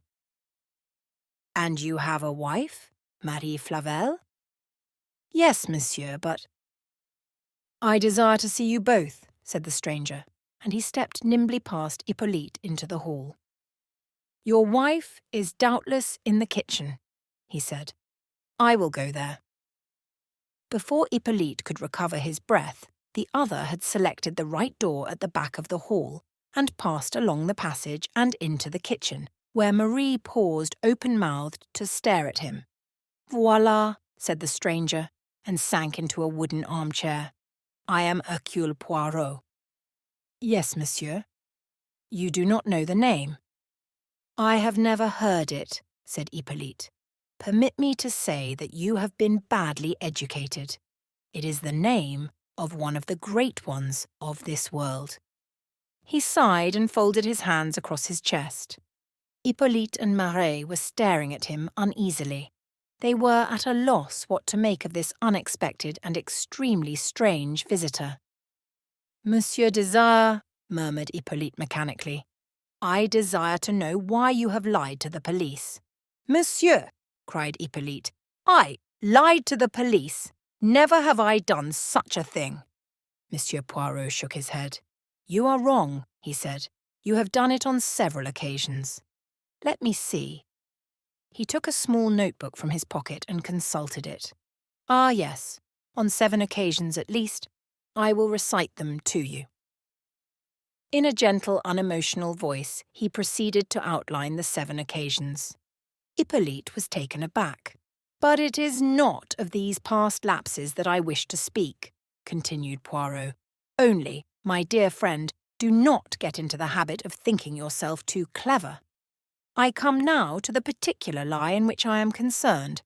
Your statement that the Comte de la Roche arrived at this villa on the morning of the 14th of January. But that was no lie, monsieur. That was the truth. Monsieur le Comte arrived here on the morning of Tuesday, the 14th. That is so, Marie, is it not?" Marie assented eagerly. "Ah, yes, that is quite right. I remember it perfectly." "Ah," said Poirot, "and what did you give your good master for déjeuner that day?" Marie paused, trying to collect herself. "Odd," said Poirot, "how one remembers some things and forgets others." He leant forward and struck the table a blow with his fist. His eyes flashed with anger. "Yes, yes, it is as I say. You tell your lies and you think nobody knows, but there are 2 people who know. Yes, 2 people. One is le bon Dieu." He raised a hand to heaven, and then, settling himself back in his chair and shutting his eyelids, he murmured comfortably, "And the other is Hercule Poirot." "I assure you, monsieur, you are completely mistaken. Monsieur le Comte left Paris on Monday night." "True," said Poirot. "By the rapide. I do not know where he broke his journey. Perhaps you do not know that. What I do know is that he arrived here on Wednesday morning, and not on Tuesday morning." "Monsieur is mistaken," said Marie stolidly. Poirot rose to his feet. "Then the law must take its course," he murmured. "A pity." "What do you mean, monsieur?" asked Marie with a shade of uneasiness. "You will be arrested and held as accomplices concerned in the murder of Mrs. Kettering, the English lady who was killed." "Murder!" The man's face had gone chalk white, his knees knocked together. Marie dropped the rolling pin and began to weep. "But it is impossible. Impossible. I thought. Since you stick to your story, there is nothing to be said. I think you are both foolish." He was turning towards the door when an agitated voice arrested him. Monsieur, just a little moment. I had no idea that it was anything of this kind. I thought it was just a matter concerning a lady. There have been little awkwardnesses with the police over ladies before, but murder, that is very different." "I have no patience with you," cried Poirot. He turned round on them and angrily shook his fist in Hippolyte's face. "Am I to stop here all day arguing with a couple of imbeciles thus? It is the truth I want. If you will not give it to me, that is your lookout. For the last time, when did Monsieur le Comte arrive at the Villa Marina? Tuesday morning or Wednesday morning?" "Wednesday," gasped the man, and behind him Marie nodded confirmation. Poirot regarded them for a minute or 2, then inclined his head gravely.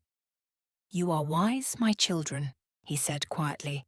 "Very nearly you were in serious trouble." He left the Villa Marina, smiling to himself. "One guess, confirmed," he murmured to himself. "Shall I take a chance on the other?" It was 6 o'clock when the card of Monsieur Hercule Poirot was brought up to Mirel. She stared at it for a moment or two, and then nodded. When Poirot entered, he found her walking up and down the room feverishly. She turned on him furiously. "Well?" she cried. "Well? What is it now? Have you not tortured me enough? All of you. Have you not made me betray my poor Derrick? What more do you want?" "Just one little question, mademoiselle. After the train left Lyons, when you entered Mrs. Kettering's compartment—" "What is that?" Poirot looked at her with an air of mild reproach and began again. "I say when you entered Mrs. Kettering's compartment. I never did. And found her. I never did. Ah, sacre!" He turned on her in a rage and shouted at her, so that she cowered back before him.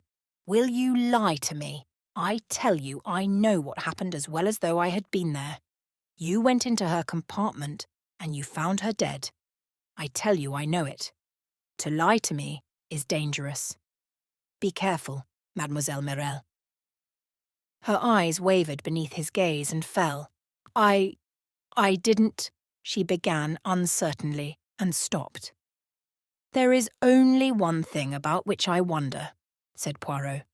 "I wonder, mademoiselle, if you found what you were looking for, or whether— Whether what? Or whether someone else had been before you." "I will answer no more questions," screamed the dancer.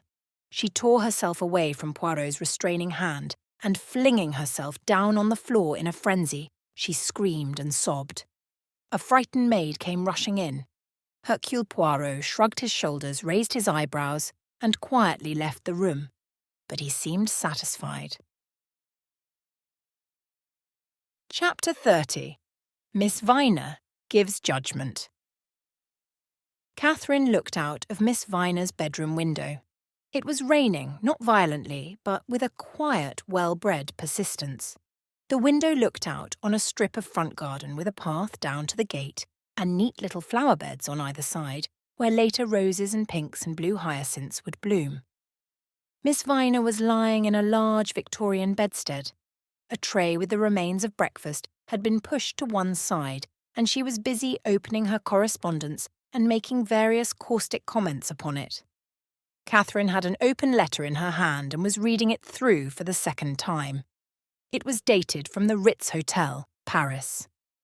"Chère Mademoiselle Catherine," it began, "I trust that you are in good health, and that the return to the English winter has not proved too depressing. I prosecute my inquiries with the utmost diligence. Do not think that it is the holiday that I take here. Very shortly I shall be in England, and I hope then to have the pleasure of meeting you once more. It shall be so, shall it not? On arrival in London I shall write to you. You remember that we are the colleagues in this affair? But indeed I think you know that very well. Be assured, mademoiselle, of my most respectful and devoted sentiments. Hercule Poirot." Catherine frowned slightly. It was as though something in the letter puzzled and intrigued her. "A choir boys' picnic indeed," came from Miss Viner. "Tommy Saunders and Albert Dykes ought to be left behind, and I shan't subscribe to it unless they are. What those two boys think they are doing in church on Sundays I don't know. Tommy sang 'Oh, God, make speed to save us,' and never opened his lips again. And if Albert Dykes wasn't sucking a mint humbug, my nose is not what it is, and always has been." "I know, they are awful," agreed Catherine. She opened her second letter, and a sudden flush came to her cheeks. Miss Viner's voice in the room seemed to recede into the far distance. When she came back to a sense of her surroundings, Miss Viner was bringing a long speech to a triumphant termination. "And I said to her, 'Not at all. As it happens, Miss Grey is Lady Tamplin's own cousin. What do you think of that? Were you fighting my battles for me? That was very sweet of you. You can put it that way if you like. There is nothing to me in a title. Vicar's wife, or no vicar's wife, that woman is a cat, hinting you had bought your way into society.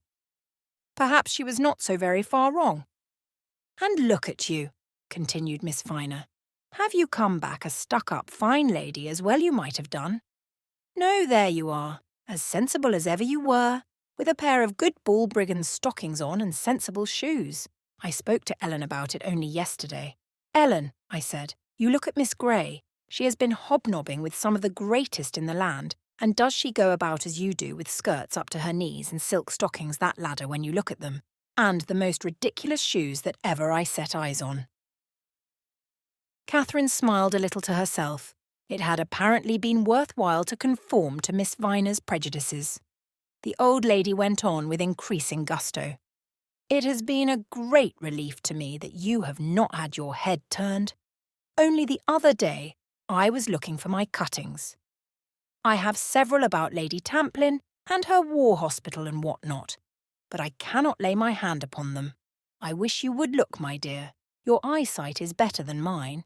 They are all in a box in the bureau drawer.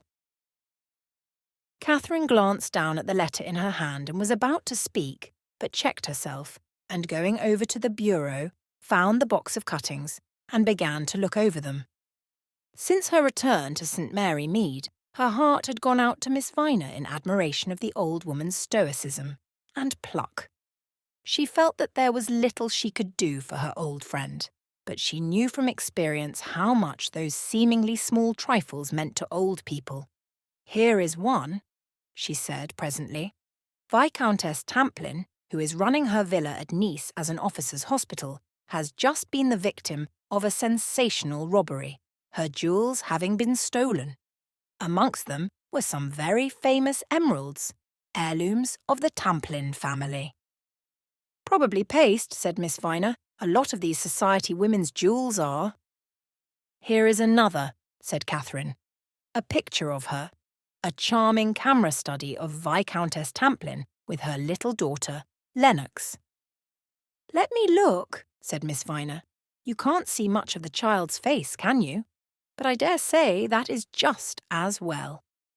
Things go by contraries in this world, and beautiful mothers have hideous children. I dare say the photographer realised that to take the back of the child's head was the best thing he could do for her. Catherine laughed. One of the smartest hostesses on the Riviera this season is Viscountess Tamplin, who has a villa at Cap Martin. Her cousin, Miss Grey, who recently inherited a vast fortune in a most romantic manner, is staying with her there. That is the one I wanted, said Miss Viner. I expect there has been a picture of you in one of the papers that I have missed. You know the kind of thing.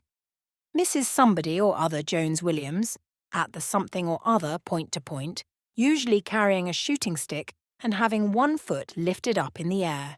It must be a trial to some of them to see what they look like. Catherine did not answer. She was smoothing out the cutting with her finger, and her face had a puzzled, worried look. Then she drew the second letter out of its envelope and mastered its contents once more. She turned to her friend. Miss Viner, I wonder, there is a friend of mine, someone I met on the Riviera, who wants very much to come down and see me here. A man, said Miss Viner. Yes. Who is he? He is secretary to Mr. Van Alden, the American millionaire. What is his name? Knighton. Major Knighton. Secretary to a millionaire, and wants to come down here. Now, Catherine, I am going to say something to you for your own good. You are a nice girl, and a sensible girl, and though you have your head screwed on the right way about most things, every woman makes a fool of herself once in her life. 10 to 1 what this man is after is your money. With a gesture she arrested Catherine's reply. I have been waiting for something of this kind. What is a secretary to a millionaire? 9 times out of 10 it is a young man who likes living soft. A young man with nice manners and a taste for luxury and no brains and no enterprise. And if there is anything that is a softer job than being a secretary to a millionaire, it is marrying a rich woman for her money. I am not saying that you might not be some man's fancy, but you are not young, and though you have a very good complexion, you are not a beauty, and what I say to you is, don't make a fool of yourself. But if you are determined to do so, do see that your money is properly tied up on yourself. There, now I have finished. What have you got to say? Nothing, said Catherine. But would you mind if he did come to see me? I wash my hands of it, said Miss Viner. I have done my duty, and whatever happens now is on your own head. Would you like him to lunch or to dinner? I dare say Ellen could manage dinner, that is, if she didn't lose her head. Lunch would be very nice, said Catherine. It is awfully kind of you, Miss Viner. He asked me to ring him up, so I will do so and say that we shall be pleased if he will lunch with us. He will motor down from town. Ellen does a steak with grilled tomatoes pretty fairly, said Miss Viner. She doesn't do it well, but she does it better than anything else. It is no good having a tart because she is heavy-handed with pastry, but her little castle puddings are not bad, and I dare say you could find a nice piece of Stilton at Abbott's. I have always heard that gentlemen like a nice piece of Stilton, and there is a good deal of father's wine left. A bottle of sparkling Moselle, perhaps. Oh no, Miss Viner, that is really not necessary. Nonsense, my child. No gentleman is happy unless he drinks something with his meal. There is some good pre-war whisky if you think he would prefer that. Now do as I say and don't argue. The key of the wine cellar is in the third drawer down in the dressing table, in the second pair of stockings on the left-hand side. Catherine went obediently to the spot indicated. The second pair, now mind, said Miss Viner. The first pair has my diamond earrings and my filigree brooch in it. Oh, said Catherine, rather taken aback. Wouldn't you like them put in your jewel case? Miss Viner gave vent to a terrific and prolonged snort. No, indeed. I have much too much sense for that sort of thing, thank you. Dear, dear, I well remember how my poor father had a safe built in downstairs. Pleased as Punch he was with it, and he said to my mother, Now, Mary, you bring me your jewels in their case every night, and I will lock them away for you. My mother was a very tactful woman, and she knew that gentlemen like having their own way, and she brought him the jewel case locked up just as he said. And one night burglars broke in, and of course, naturally, the first thing they went for was the safe. It would be, with my father talking up and down the village and bragging about it, until you might have thought he kept all King Solomon's diamonds there. They made a clean sweep, got the tankards, the silver cups, and the presentation gold plate that my father had had presented to him, and the jewel case. She sighed reminiscently. My father was in a great state over my mother's jewels. There was the Venetian set and some very fine cameos and some pale pink corals and 2 diamond rings with quite large stones in a fraquet. And then, of course, she had to tell him that being a sensible woman, she had kept her jewellery rolled up in a pair of corsets, and there it was still as safe as anything. And the jewel case had been quite empty. Oh no, dear, said Miss Viner. It would have been too light a weight then. My mother was a very intelligent woman. She saw to that. She kept her buttons in the jewel case, and a very handy place it was. Boot buttons in the top tray, trouser buttons in the second tray, and assorted buttons below. Curiously enough, my father was quite annoyed with her. He said he didn't like deceit. But I mustn't go chattering on. You want to go and ring up your friend? And mind you choose a nice piece of steak, and tell Ellen she is not to have holes in her stockings when she waits at lunch. Is her name Ellen or Helen, Miss Viner? I thought... Miss Viner closed her eyes. I can sound my H's, dear, as well as anyone, but Helen is not a suitable name for a servant. I don't know what the mothers in the lower classes are coming to nowadays. The rain had cleared away when Knighton arrived at the cottage. The pale, fitful sunshine shone down on it and burnished Catherine's head as she stood in the doorway to welcome him. He came up to her quickly, almost boyishly. I say, I hope you don't mind. I simply had to see you again soon. I hope the friend you are staying with does not mind. Come in and make friends with her, said Catherine. She can be most alarming, but you will soon find that she has the softest heart in the world. Miss Viner was enthroned majestically in the drawing-room wearing a complete set of the cameos which had been so providentially preserved in the family. She greeted Knighton with dignity and an austere politeness which would have damped many men. Knighton, however, had a charm of manner which was not easily set aside, and after about 10 minutes, Miss Viner thawed perceptibly. Luncheon was a merry meal, and Ellen, or Helen, in a new pair of silk stockings devoid of ladders, performed prodigies of waiting. Afterwards, Catherine and Knighton went for a walk, and they came back to have tea, tête-à-tête, since Miss Viner had gone to lie down. When the car had finally driven off, Catherine went slowly upstairs. A voice called her and she went in to Miss Viner's bedroom. "Friend gone?" "Yes, thank you so much for letting me ask him down." "No need to thank me. Do you think I am the sort of old curmudgeon who never will do anything for anybody?" "I think you are a dear," said Catherine affectionately. "Humph," said Miss Viner, mollified. As Catherine was leaving the room, she called her back. "Catherine?" "Yes." "I was wrong about that young man of yours. A man, when he is making up to anybody, can be cordial and gallant and full of little attentions and altogether charming. But when a man is really in love, he can't help looking like a sheep. Now, whenever that young man looked at you, he looked like a sheep. I take back all I said this morning. It is genuine." Chapter 31. Mr. Ahrens lunches. "Ah," said Mr. Joseph Ahrens appreciatively. He took a long draught from his tankard, set it down with a sigh, wiped the froth from his lips, and beamed across the table at his host, Monsieur Hercule Poirot. "Give me," said Mr. Ahrens, "a good porterhouse steak and a tankard of something worth drinking, and anyone can have your French fallals and whatnots, your hors d'oeuvres and your omelettes and your little bits of quail. Give me," he reiterated, "a porterhouse steak." Poirot, who had just complied with this request, smiled sympathetically. "Not that there is much wrong with a steak and kidney pudding," continued Mr. Ahrens. "Apple tart? Yes, I will take apple tart. Thank you, miss, and a jug of cream." The meal proceeded.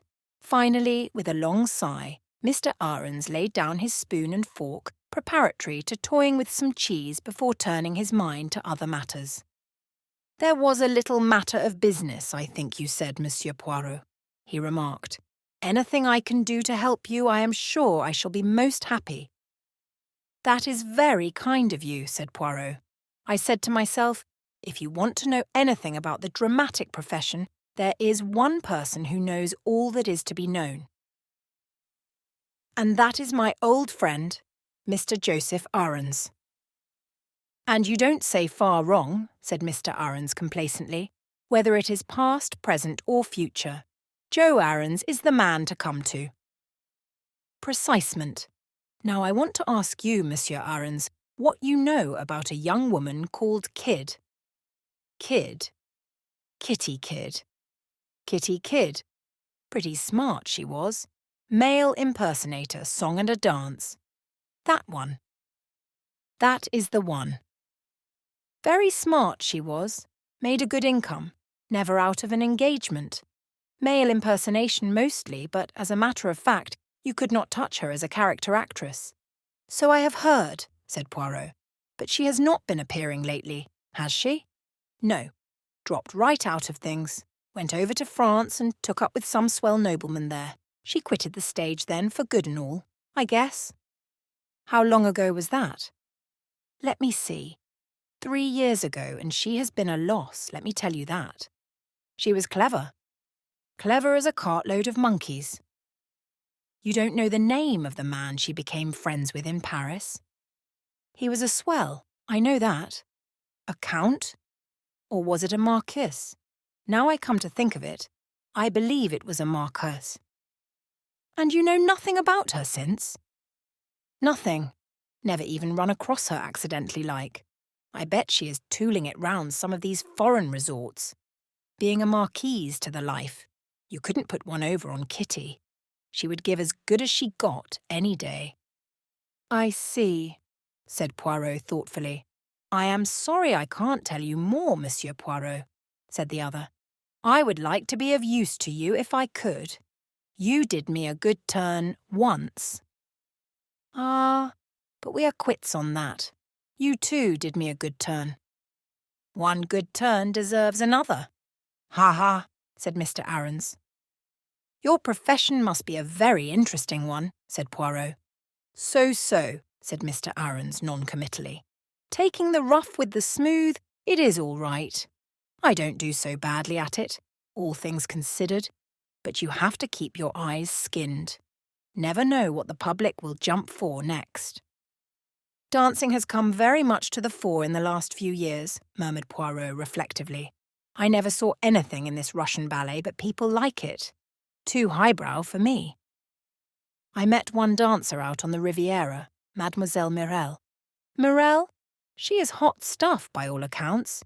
There is always money going to back her.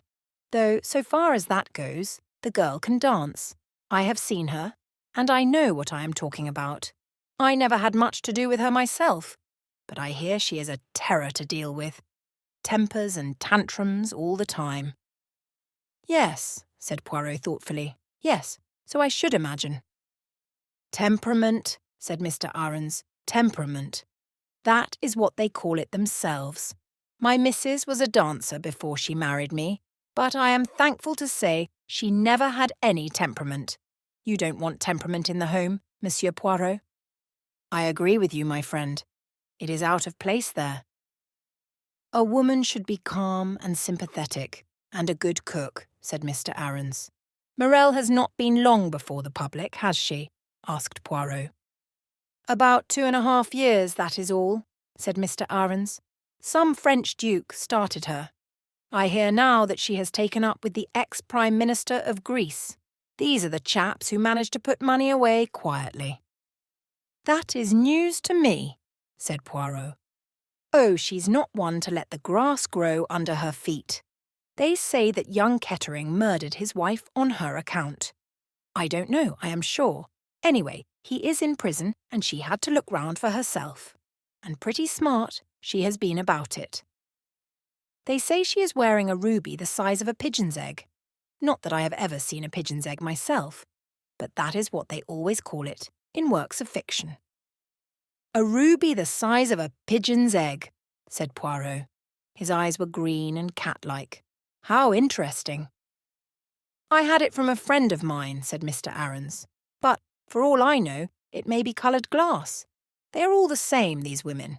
They never stop telling tall stories about their jewels. Mirel goes about bragging that it has got a curse on it. Heart of fire, I think she calls it.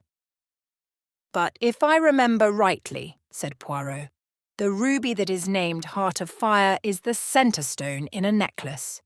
There you are. Didn't I tell you there is no end to the lies women will tell about their jewellery?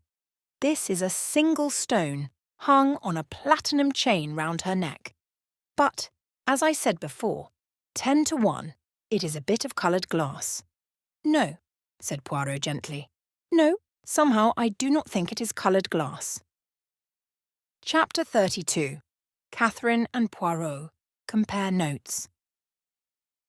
You have changed, mademoiselle, said Poirot suddenly. He and Catherine were seated opposite each other at a small table at the Savoy. Yes, you have changed, he continued. In what way? Mademoiselle, these nuances are difficult to express. I am older. Yes, you are older, and by that I do not mean that the wrinkles and the crow's feet are coming. When I first saw you, mademoiselle, you were a looker-on at life. You had the quiet, amused look of one who sits back in the stalls and watches the play. And now? Now, you no longer watch. It is an absurd thing, perhaps, that I say here, but you have the wary look of a fighter who is playing a difficult game. My old lady is difficult sometimes, said Catherine with a smile, but I can assure you that I don't engage in deadly contests with her. You must go down and see her some day, Monsieur Poirot. I think you are one of the people who would appreciate her pluck and her spirit. There was a silence while the waiter deftly served them with chicken on casserole. When he had departed, Poirot said, "You have heard me speak of my friend Hastings, he who said that I was a human oyster. Eh bien, mademoiselle, I have met my match in you. You, far more than I, play a lone hand." "Nonsense," said Catherine lightly. "Never does Hercule Poirot talk nonsense. It is as I say." Again there was a silence. Poirot broke it by inquiring, "Have you seen any of our Riviera friends since you have been back, mademoiselle?" "I have seen something of Major Knighton." "Uh-huh. Is that so?" Something in Poirot's twinkling eyes made Catherine lower hers. "So Mr. Van Alden remains in London?" "Yes. I must try to see him tomorrow or the next day." "You have news for him?" "What makes you think that?" "I wondered, that is all." Poirot looked across at her with twinkling eyes. "And now, mademoiselle, there is much that you wish to ask me. I can see that. And why not? Is not the affair of the blue train our own Roman policier?" "Yes, there are things I should like to ask you." "Eh bien?" Catherine looked up with a sudden air of resolution. "What were you doing in Paris, Monsieur Poirot?" Poirot smiled slightly. "I made a call at the Russian embassy." "Oh, I see that tells you nothing. But I will not be a human oyster. No, I will lay my cards on the table, which is assuredly a thing that oysters do not do. You suspect, do you not, that I am not satisfied with the case against Derek Kettering?" "That is what I have been wondering. I thought in Nice that you had finished with the case."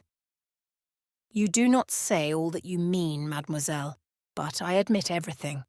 It was my researches, which placed Derek Kettering where he is now. But for me, the examining magistrate would still be vainly trying to fasten the crime on the Comte de la Roche. Eh bien, mademoiselle, what I have done, I do not regret. I have only one duty, to discover the truth. And that way led straight to Mr. Kettering. But did it end there? The police say yes, but I, Hercule Poirot, am not satisfied." He broke off suddenly. "Tell me, mademoiselle, have you heard from Mademoiselle Lennox lately?" "One very short, scrappy letter. She is, I think, annoyed with me for coming back to England." Poirot nodded. "I had an interview with her the night that Monsieur Kettering was arrested. It was an interesting interview in more ways than one." Again he fell silent, and Catherine did not interrupt his train of thought. "Mademoiselle," he said at last, "I am now on delicate ground, yet I will say this to you. There is, I think, someone who loves Monsieur Kettering. Correct me if I am wrong, and for her sake. Well, for her sake, I hope that I am right, and the police are wrong. You know who that someone is?" There was a pause. Then Catherine said, "Yes, I think I know." Poirot leant across the table towards her. "I am not satisfied, mademoiselle. No, I am not satisfied. The facts, the main facts, led straight to Monsieur Kettering. But there is one thing that has been left out of account." "And what is that?" "The disfigured face of the victim. I have asked myself, mademoiselle, 100 times, was Derek Kettering the kind of man who would deal that smashing blow after having committed the murder? What end would it serve? What purpose would it accomplish? Was it a likely action for one of Monsieur Kettering's temperament? And, mademoiselle, the answer to these questions is profoundly unsatisfactory. Again and again I go back to that one point. Why? And the only things I have to help me to a solution of the problem are these." He whipped out his pocketbook and extracted something from it which he held between his finger and thumb. "Do you remember, mademoiselle, you saw me take these hairs from the rug in the railway carriage?" Catherine leant forward, scrutinising the hairs keenly. Poirot nodded his head slowly several times. "They suggest nothing to you. I see that, mademoiselle. And yet, I think somehow that you see a good deal. I have had ideas, said Catherine slowly. Curious ideas. That is why I ask you what you were doing in Paris, Monsieur Poirot. When I wrote to you. From the Ritz.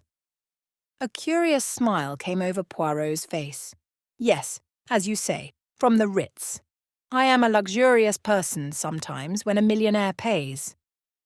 The Russian embassy, said Catherine, frowning. No, I don't see where that comes in. It does not come in directly, mademoiselle. I went there to get certain information. I saw a particular personage and I threatened him. Yes, mademoiselle, I, Hercule Poirot, threatened him. With the police? No, said Poirot dryly, with the press, a much more deadly weapon. He looked at Catherine and she smiled at him, just shaking her head. Are you not just turning back into an oyster again, Monsieur Poirot? No, no, I do not wish to make mysteries. See, I will tell you everything.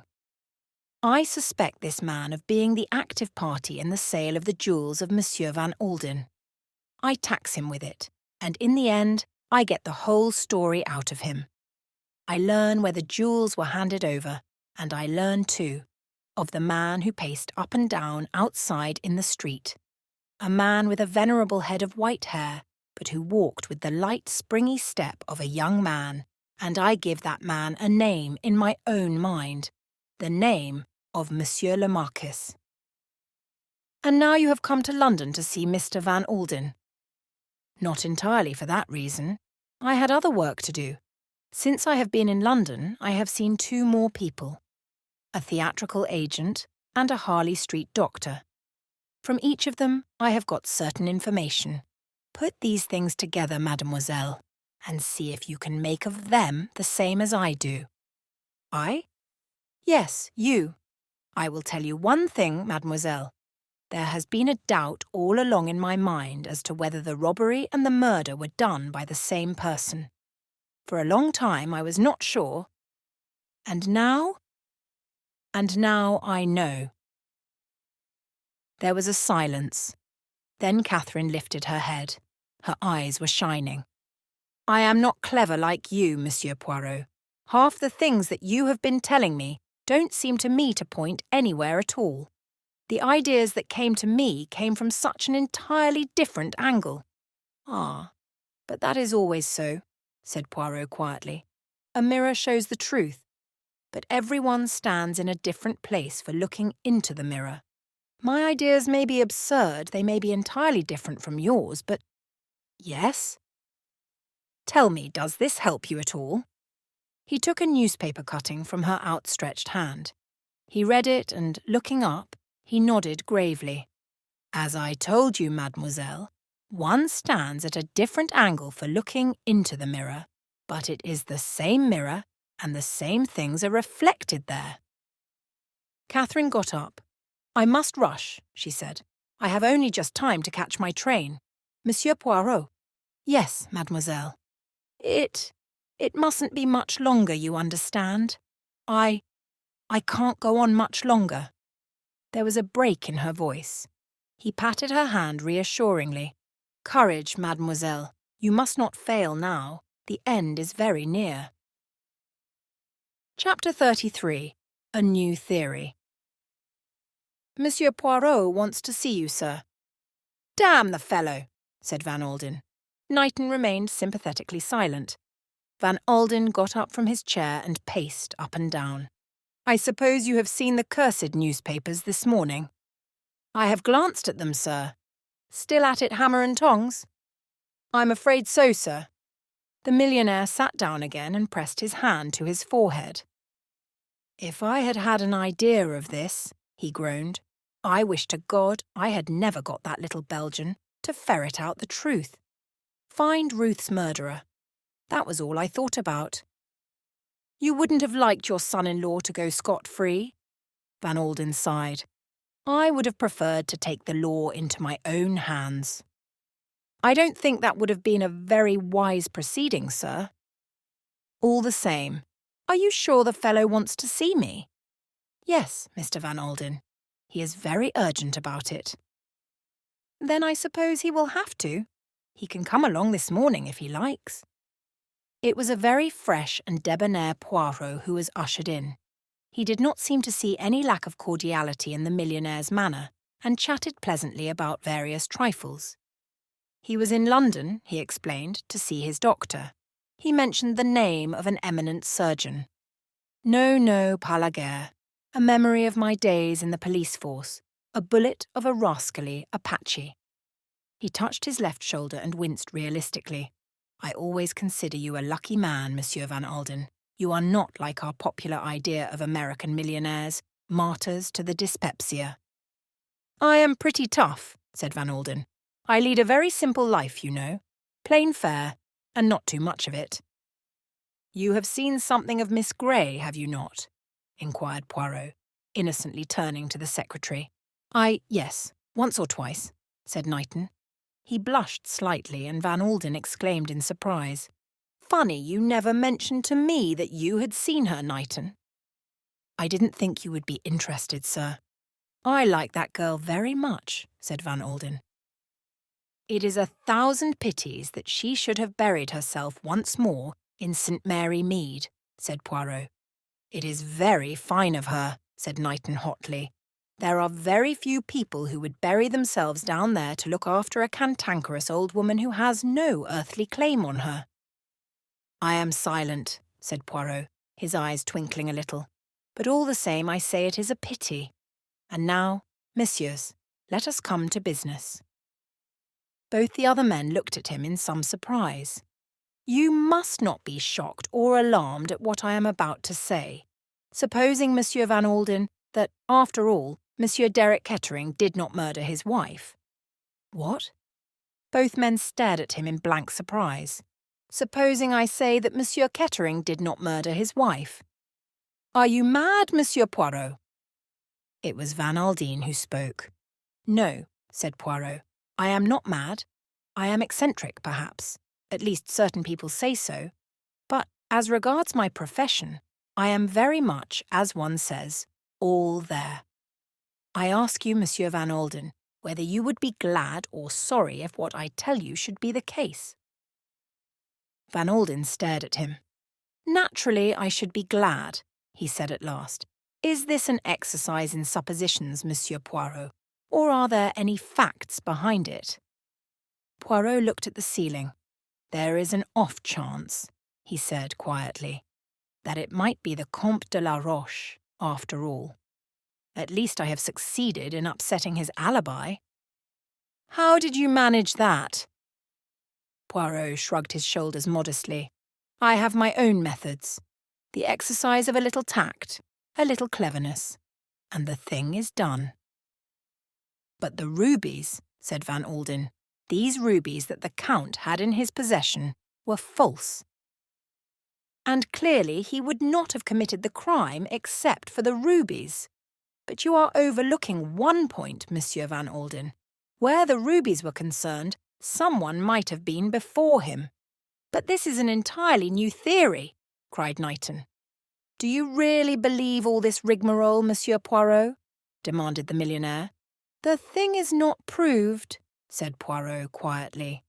"It is as yet only a theory, but I tell you this, Monsieur Van Alden, the facts are worth investigating. You must come out with me to the south of France and go into the case on the spot." "You really think this is necessary? That I should go, I mean?" "I thought it would be what you yourself would wish," said Poirot. There was a hint of reproach in his tone which was not lost upon the other. Yes, of course," he said. "When do you wish to start, Monsieur Poirot?" "You are very busy at present, sir," murmured Knighton. But the millionaire had now made up his mind, and he waved the other's objections aside. "I guess this business comes first," he said. "All right, Monsieur Poirot. Tomorrow. What train?" "We will go, I think, by the blue train," said Poirot, and he smiled. Chapter 34. The Blue Train Again. The millionaire's train, as it is sometimes called, swung round a curve of line at what seemed a dangerous speed. Van Alden, Knighton, and Poirot sat together in silence. Knighton and Van Alden had 2 compartments connecting with each other, as Ruth Kettering and her maid had had on the fateful journey.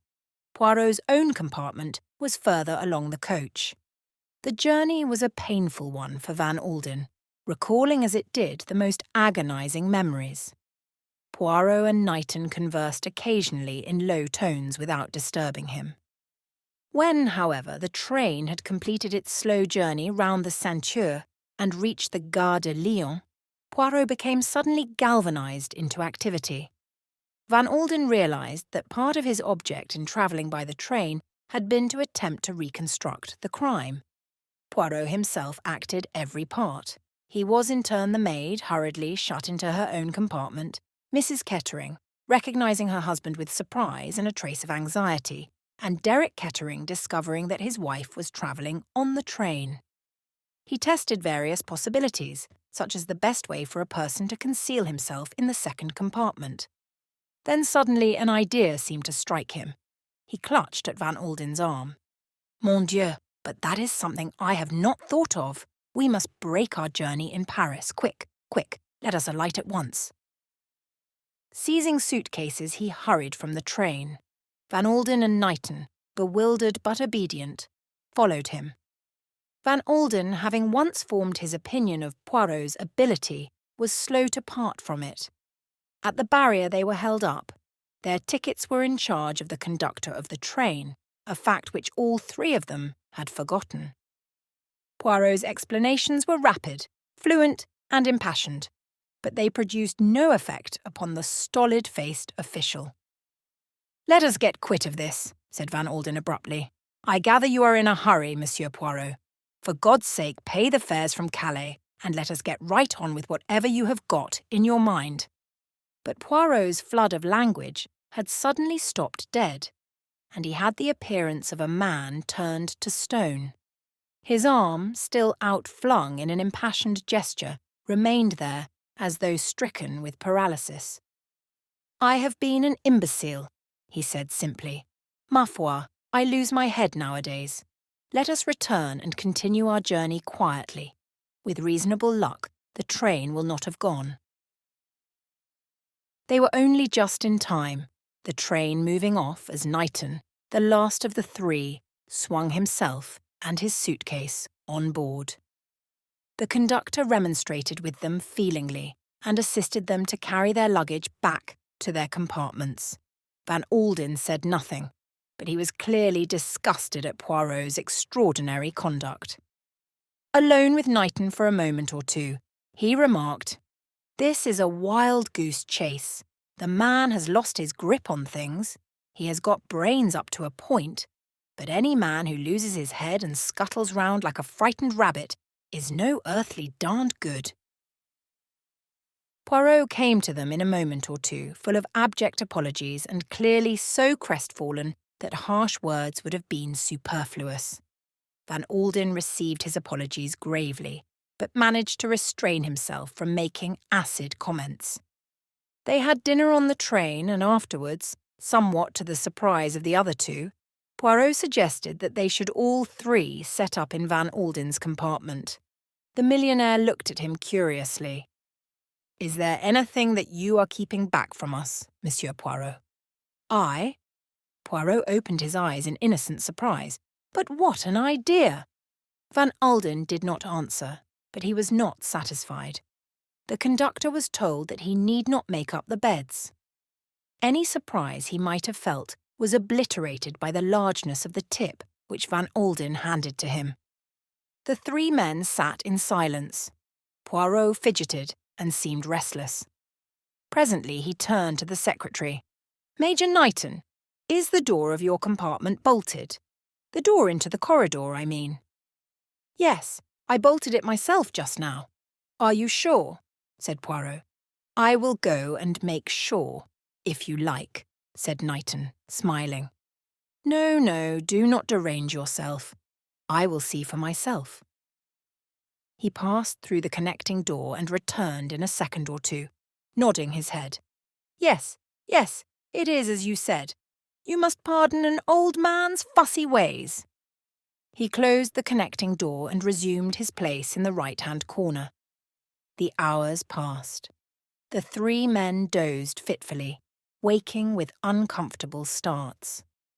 Probably never before had three people booked berths on the most luxurious train available, then declined to avail themselves of the accommodations they had paid for. Every now and then, Poirot glanced at his watch and then nodded his head and composed himself to slumber once more. On one occasion, he rose from his seat and opened the connecting door, peered sharply into the adjoining compartment, and then returned to his seat, shaking his head. "What is the matter?" whispered Knighton. "You are expecting something to happen, aren't you?" "I have the nerves," confessed Poirot.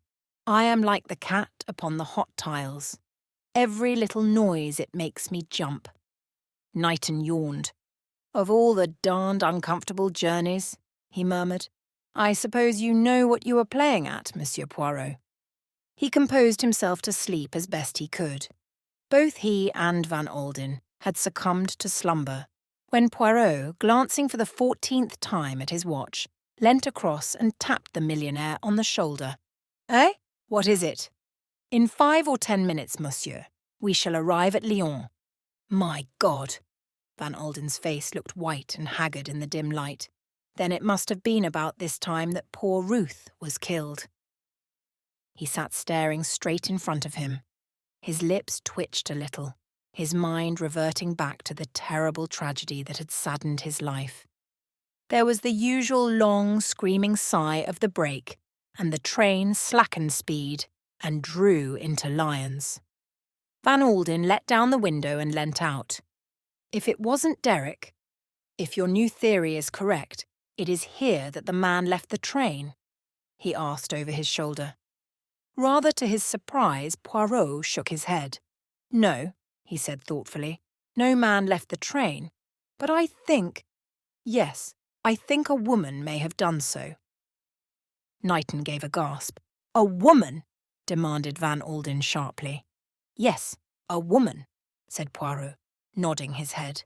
"You may not remember, Monsieur Van Alden, but Miss Grey in her evidence mentioned that a youth in a cap and overcoat descended onto the platform, ostensibly to stretch his legs. I think that that youth was most probably a woman."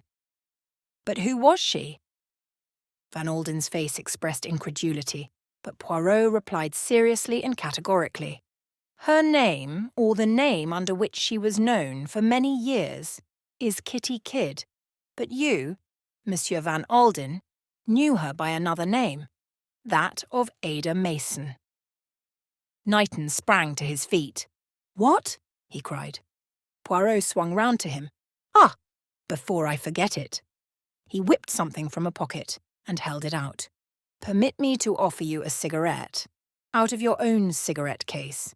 It was careless of you to drop it when you boarded the train on the Ceinture at Paris." Knighton stood staring at him as though stupefied. Then he made a movement, but Poirot flung up his hand in a warning gesture. "No, don't move," he said in a silky voice. "The door into the next compartment is open, and you are being covered from there this minute." I unbolted the door into the corridor when we left Paris, and our friends the police were told to take their places there. As I expect you know, the French police want you rather urgently, Major Knighton, or, shall we say, Monsieur le Marquis. Chapter 35. Explanations. "Explanations?" Poirot smiled.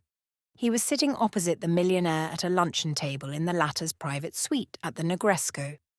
Facing him was a relieved but very puzzled man. Poirot leant back in his chair, lit one of his tiny cigarettes, and stared reflectively at the ceiling. "Yes, I will give you explanations. It began with the one point that puzzled me. You know what that point was? The disfigured face. It is not an uncommon thing to find when investigating a crime, and it rouses an immediate question, the question of identity. That naturally was the first thing that occurred to me.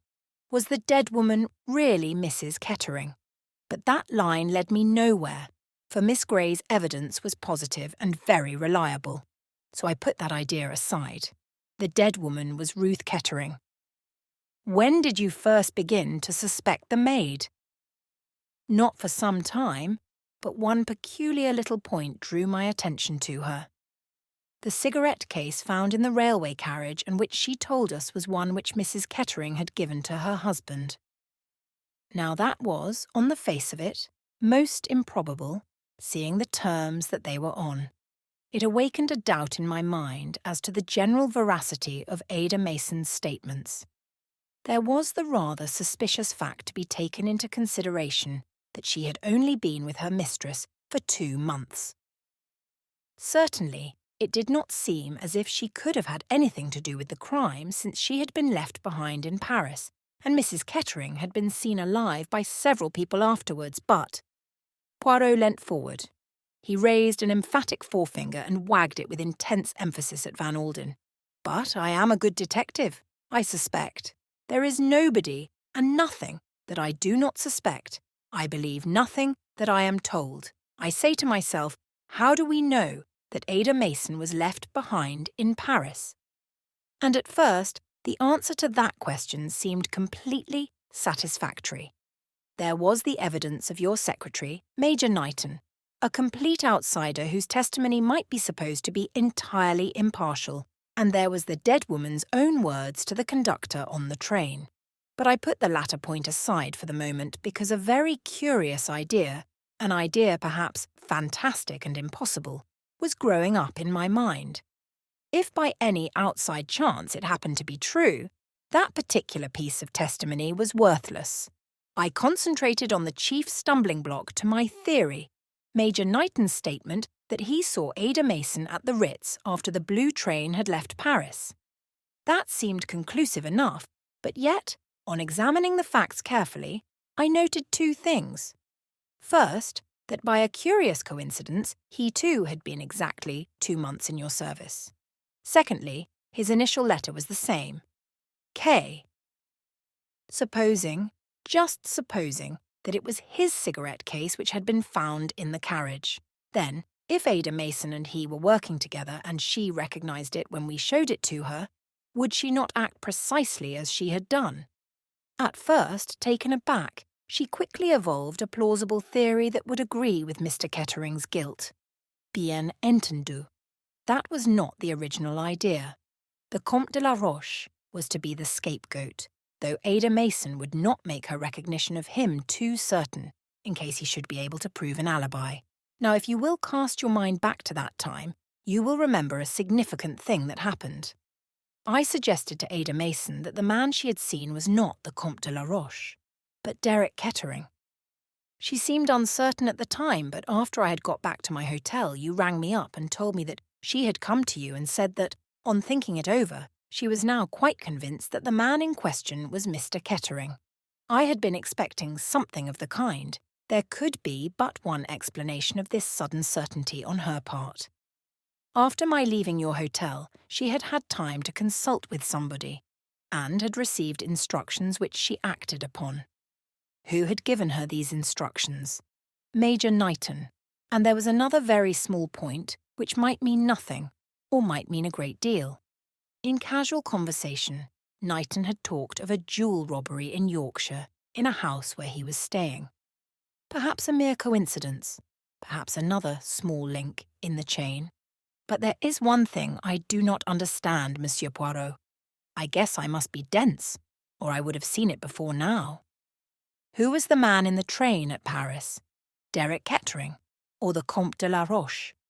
That is the simplicity of the whole thing. There was no man. Ah, mille tonnerres. Do you not see the cleverness of it all? Whose word have we for it that there ever was a man there? Only Ada Mason's. And we believe in Ada Mason because of Knighton's evidence that she was left behind in Paris.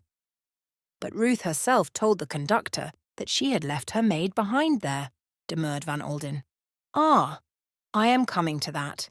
We have Mrs. Kettering's own evidence there, but, on the other hand, we have not really got her evidence because, Monsieur Van Alden, a dead woman cannot give evidence.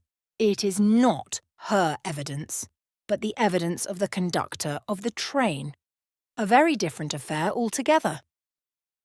Chapter 36. By the Sea. The mimosa was nearly over. The scent of it in the air was faintly unpleasant. There were pink geraniums twining along the balustrade of Lady Tamplin's villa, and masses of carnations below sent up a sweet, heavy perfume. The Mediterranean was at its bluest. Poirot sat on the terrace with Lennox Tamplin. He had just finished telling her the same story he had told to Van Alden 2 days before. Lennox had listened to him with absorbed attention, her brows knitted and her eyes sombre. When he had finished, she said simply, "And Derek?" "He was released yesterday." "And he has gone where?" "He left Nice last night." "For St. Mary Mead?" "Yes, for St. Mary Mead." There was a pause. "I was wrong about Catherine," said Lennox. "I thought she did not care." "She is very reserved. She trusts no one." "She might have trusted me," said Lennox with a shade of bitterness. "Yes," said Poirot gravely. "She might have trusted you. But Mademoiselle Catherine has spent a great deal of her life listening, and those who have listened do not find it easy to talk. They keep their sorrows and joys to themselves and tell no one." "I was a fool," said Lennox. "I thought she really cared for Knighton. I ought to have known better. I suppose I thought so because, well, I hoped so." Poirot took her hand and gave it a little friendly squeeze. "Courage, mademoiselle," he said gently. Lennox looked very straight out across the sea, and her face, in its ugly rigidity, had for the moment a tragic beauty. "Oh well," she said at last, "it would not have done. I am too young for Derek. He is like a kid that has never grown up. He wants the Madonna touch." There was a long silence. Then Lennox turned to him quickly and impulsively. "But I did help, Monsieur Poirot. At any rate, I did help." "Yes, mademoiselle. It was you who gave me the first inkling of the truth when you said that the person who committed the crime need not have been on the train at all. Before that, I could not see how the thing had been done." Lennox drew a deep breath. "I am glad," she said. "At any rate, that is something." From far behind them, there came a long drawn-out scream of an engine's whistle. "That is that damned blue train," said Lennox. "Trains are relentless things, aren't they, Monsieur Poirot? People are murdered and die, but they go on just the same. I am talking nonsense, but you know what I mean." "Yes, yes, I know. Life is like a train, mademoiselle. It goes on. And it is a good thing that that is so." "Why?" "Because the train gets to its journey's end at last, and there is a proverb about that in your language, mademoiselle." "Journey's end in lovers' meeting." Lennox laughed. "That is not going to be true for me." "Yes, yes, it is true. You are young, younger than you yourself know. Trust the train, mademoiselle, for it is le bon Dieu who drives it." The whistle of the engine came again. "Trust the train, mademoiselle," murmured Poirot again. "And trust Hercule Poirot. He knows."